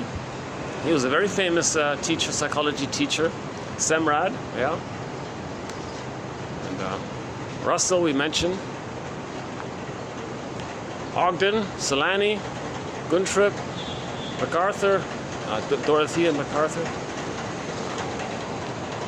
and Aletha Horner as well. Steiner, John Steiner. Melanie Klein, of course. Margaret Muller, of course. William Fairbairn, of course. James F. Masterson, Edmund Burglar, Karen Horney, Robert Bly, that guy who looks like him. Right. Got a lot of great quotes from a variety of sources.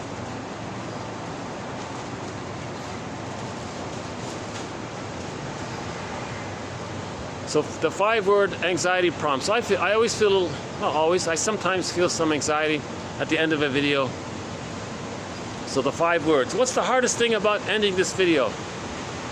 Okay, so I'll ask myself, so I'll try it right now. So Marcus, what's the hardest thing about ending this video? Well, I feel like I'm missing something. I feel like I'm not closing it on the happy note that I want to close it on. I still feel a little shame and embarrassment by being kicked out and the screen there a little bit. No, is that true? No, it's not. Well, being kicked out of the room, that's a little bit. I think I'm feeling anxiety about leaving this nice place here. And so go on. So knowing that this is my last video in this city here, I feel some anxiety about, missing the things that I found here that I like. Okay, now you're talking, so you're gonna miss. So you like some of the things here? Yeah, I do. Yeah, there's some nice things here. Okay, so now you're talking. Okay, so your anxiety is related to missing some of the nice things that you found here. Yeah, I think so.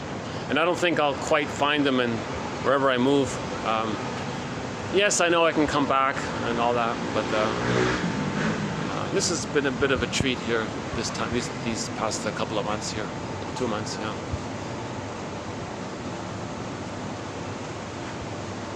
I've thought about maybe doing going back to Germany. They give you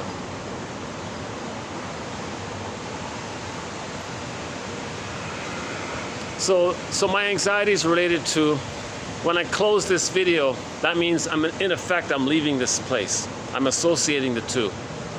Because if this is my last video, that means I'm preparing to leave. Yes, you're right. So I'm leaving. So when I close this video, when I hit the stop button here in a minute or two, that kind of signifies my leaving this nice city and this nice area and city. I see. So that'll trigger some kind of a loss and sadness. Yeah, I guess that's what's unconsciously coming up. The loss and the sadness. Once I hit the stop button, it sort of signifies the loss of what I had here, kind of thing. And and the drama of moving and all that. Okay, fair enough. So, is there a schema involved here? Let's see. Is there a schema? Abandonment.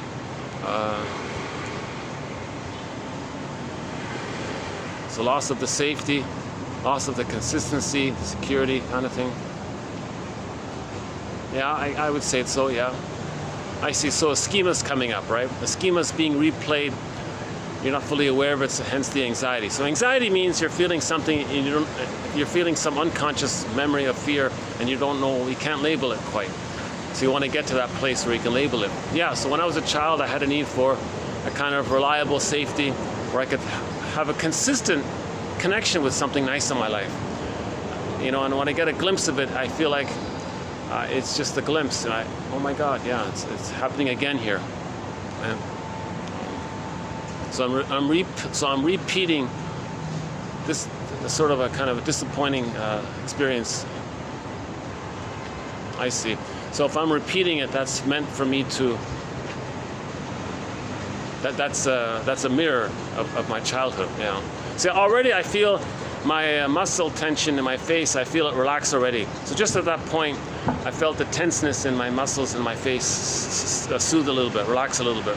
See, so when you get to the truth, you relax a little bit. So that self-help exercise, the 5 words, and then the association of in childhood, what did you need? Name the needs. What feelings came up when you didn't get that need? And repetition compulsion, how you're repeating it. So you do those 3 things, right? The 5 words, the feelings and needs from the I statement, and how you're repeating it. And that's why you're experiencing it, because you're repeating it.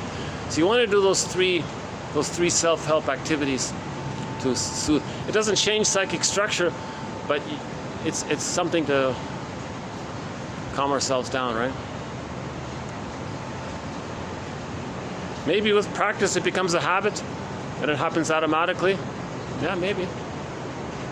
I'm just learning these new habits as I go along, right? Oh, there's Robert Bly, his look-alike. Okay. Maybe it's Robert Bly's relative or something. Yeah, he comes from a big family, he said. See, Robert Bly has that big, booming, powerful voice. He was a fast, funny. He had a strong voice, and he spoke quickly, and he was very witty and funny. If somebody were to ask him a question in the audience, he would immediately spin it, and the whole audience would laugh hysterically, right? No, let's get away from that negativity there. So,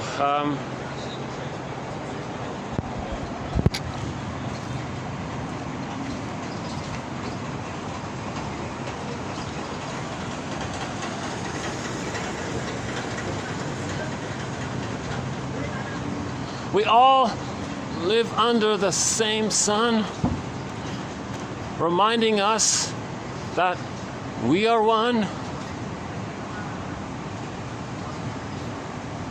under the same sun.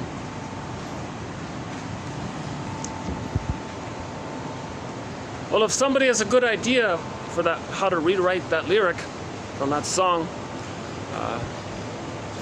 post it, send it. I can be reached through the Twitter and the coffee page. The YouTube, yeah, I still have the comments section off. Yeah, so Twitter or YouTube, not YouTube, Twitter or coffee. Yeah, only one person was thoughtful enough to buy me a coffee so far. Only one.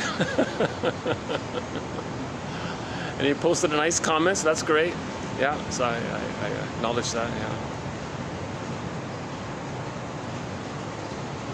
And it wasn't a troll, it wasn't cynical, I don't think, nothing like that. The GoFundMe page has mysteriously doesn't work. If someone goes to the GoFundMe page, it says, this person is no longer accepting donations. Oh, really? That's not true. I think, my guess is, it's been a year since somebody has sent a little donation. I only had 3 donations. So it's been a year since the last one. So maybe it shuts down automatically. I'm kind of assuming that's what happened. And for some reason, I can't even log in here. Maybe it's not available where I am, the GoFundMe. Maybe in certain countries you can't use it or something. So I can't even log into it to get it back going. So for the time being, I only have the coffee page, right?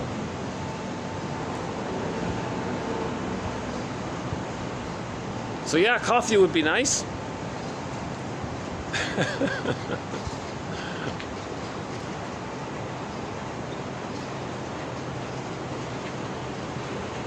That was quite a surprise, eh? The coffee, a basic coffee was $5 normally when I started this. All of a sudden, because of the peak tourist season, just now beginning, they doubled the price. Maybe that's the norm or something, I don't know.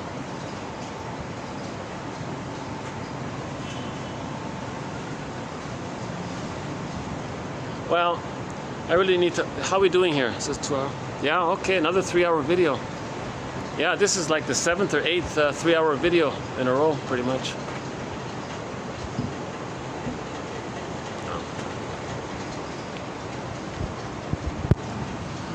Well, any final thoughts here?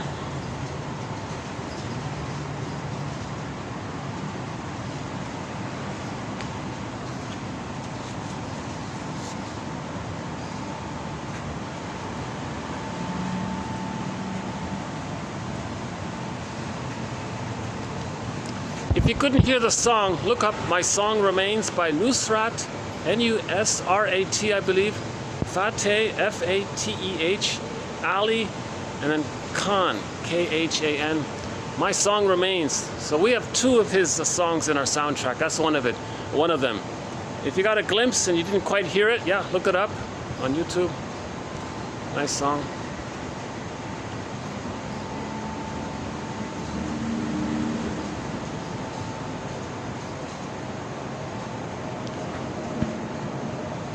And his other one is actually even better. I'll play his other song. I think I like both songs, but I think the other one is maybe I prefer. Yeah, both great songs. Oh, there's Robert Bly's lookalike. I don't want to show him to you, but.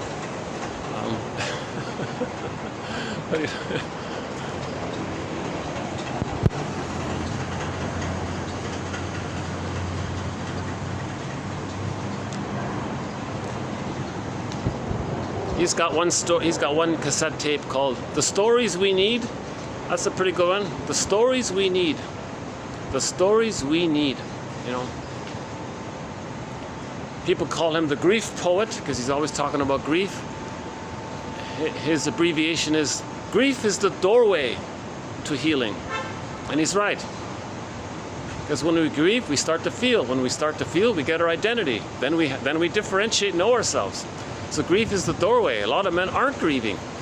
They're not grieving because they don't have the psychological equipment to grieve. The psychological equipment to grieve is forgiveness and differentiation. Well, it's differentiation, but to get differentiation,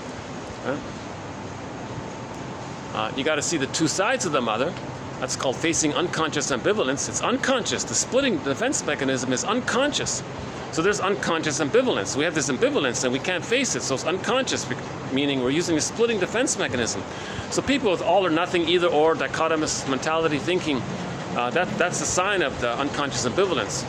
So you notice that splitting is a mirror for unconscious ambivalence, meaning you weren't able as a baby to see the 2 sides of the mother. And you're operating out of that script, that schema, that template, that blueprint.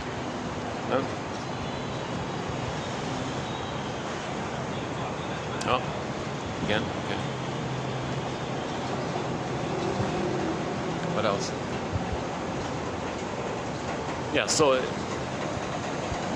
men or anybody, women, anybody engaged in dichotomous either-or type of thinking, that means they have complicated grief. They can't grieve. So I think, just realize how traumatized your parents are, how stubborn and stuck they are.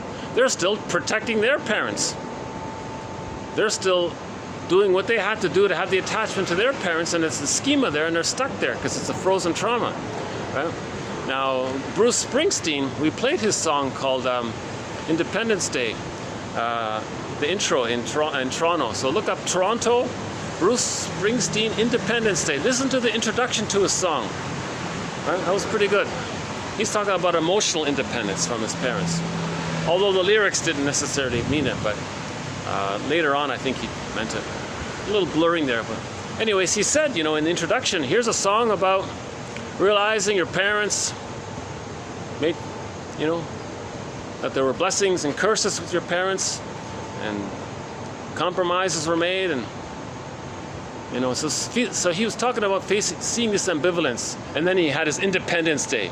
So when you see the blessing and curses with the parents, and you see the two sides, and you can hold the two sides. They keep saying that. You want to hold the two sides.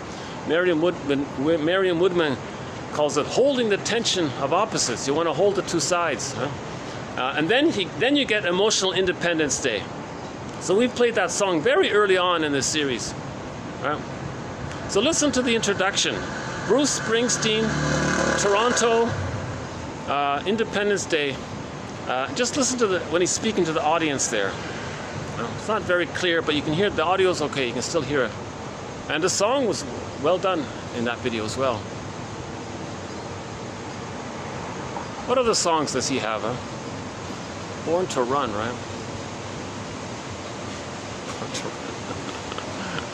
Born to grow up, huh? Born to heal, born to mature. Maybe born to individuate. Yeah, born to grow, born to run. Maybe that implies born to be free, right?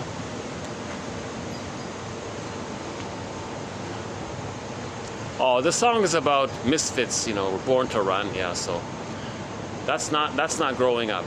If I remember the lyrics correctly, that song means born to be misfits or something. That means he's repeating the traumatic script of protecting his parent by not showing their true feelings towards the parent, so they're fleeing or whatever, or being rebellious or whatever. And they're not expressing their rebellion towards the parents, so that they're expressing their rebellion or difficulties elsewhere, and that protects the parent, because because as a baby we can't express our true feelings towards the parent, hence we're protecting them. Right? So all dysfunction is an attempt to please or protect the parent. That's the deal we made in the beginning with the parent. Do I have to give up me to be loved by you, mother? Okay, just transfer that, the unlived life.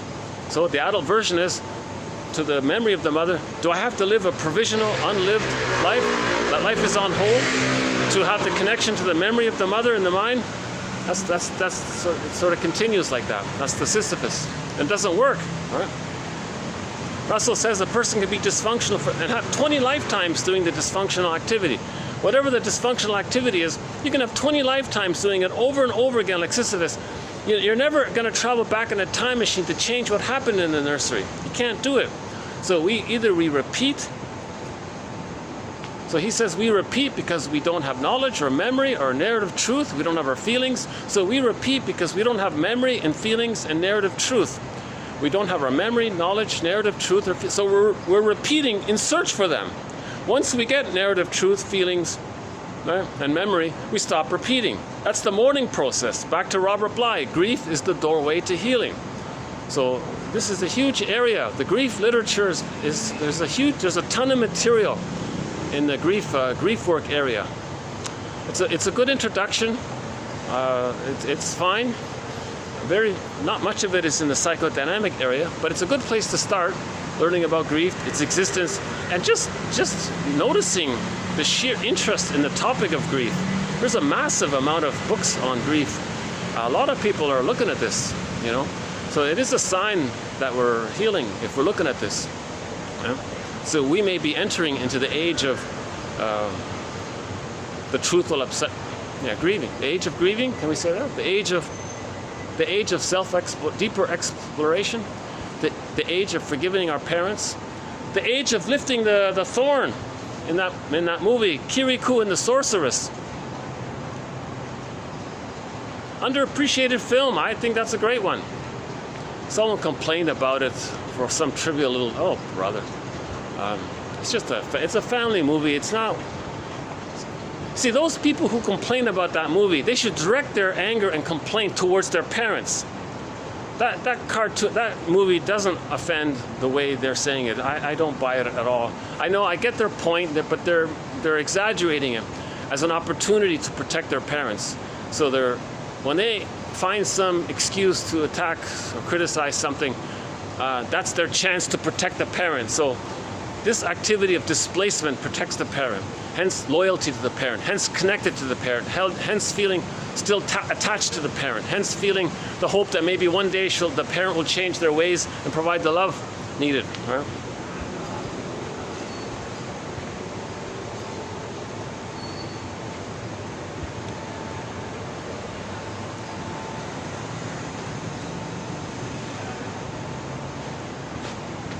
Yeah, 3 hours, 6 minutes. Well, oh, there's Robert Bly.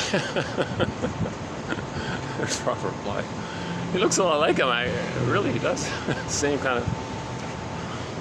Even the hair, even the like the white hair and the complexion and everything. The look, the glasses. He looks just like the shape of the face and everything.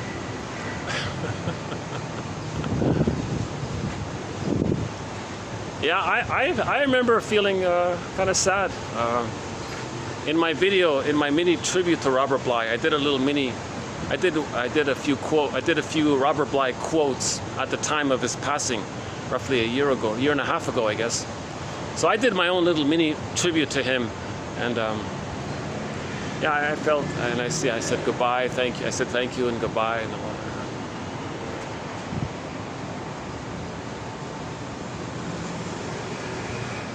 No one comes close to what he offered in the men's movement, the myth of the men's movement. It was really just him. He did it all alone.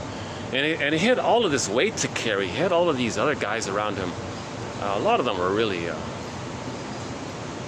don't know. I think one guy was just there to watch him or something. He had to always entertain him. And this other guy was just saying nonsense, just convoluted, solidly, just to confuse people. To diminish or water down Robert Bly's efforts. Maybe Robert Bly was told to entertain him. I don't know how it worked.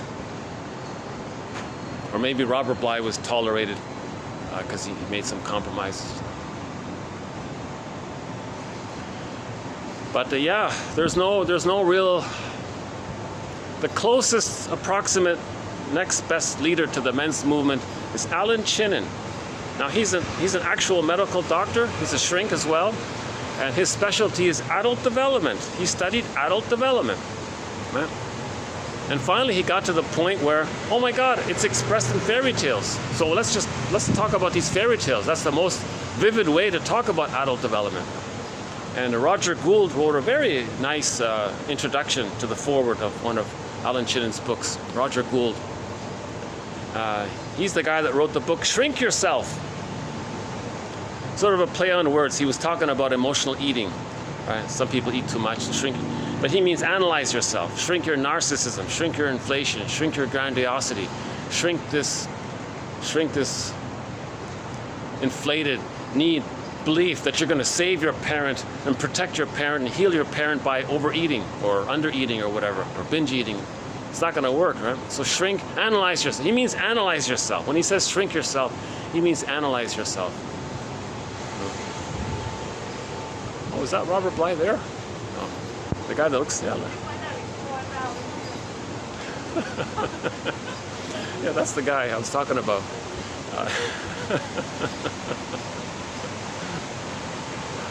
So he left the table there with his companion. The only difference is the height. He doesn't have the tall height there. Oh my God, wouldn't that be fun to bump into Robert Bly and have a talk with him and interview him, and oh my God, that'd be hilarious, yeah. And we'd learn a lot. Yeah, Robert Bly's audio has also won a Golden Windmills of the Mind Award. All of his audio for the men's movement. His tapes about shame, his tapes about the shadow, the main one, the shadow, right? And he tells, he gives interpretations of other fairy tales, not only Iron John, right? Not only Iron John, but other tales as well. His very last book was a little disappointing. It was just his little mini book. It was meant to be like a little teaser, but I think he missed it there. It's called More Than True. So he included a sampling of fairy tales, and he just commented on them, but he didn't really go into depth or something. I think the Maiden King one was good, and Iron John, of course. But it's the audio. I think he really comes across best when he's speaking in his audio. So his entire audio catalog for men on the mythopoetic movement, right? Facing shame, the shadow work, right? Not so much all of his not so much his poetry collections.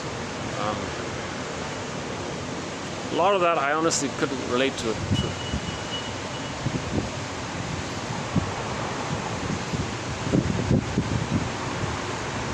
I think people express their appreciation for him teaching psychology by saying what a great poet he was or something.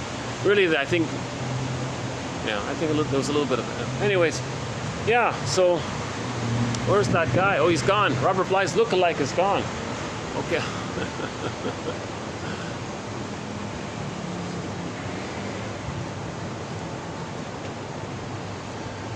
Well,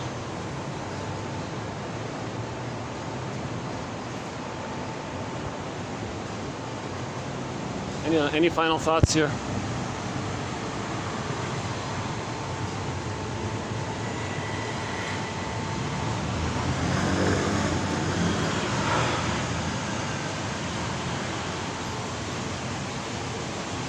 Okay, when I get to the fountain, I'll hit the stop button. Yeah, the fountain is a good place to stop, I guess.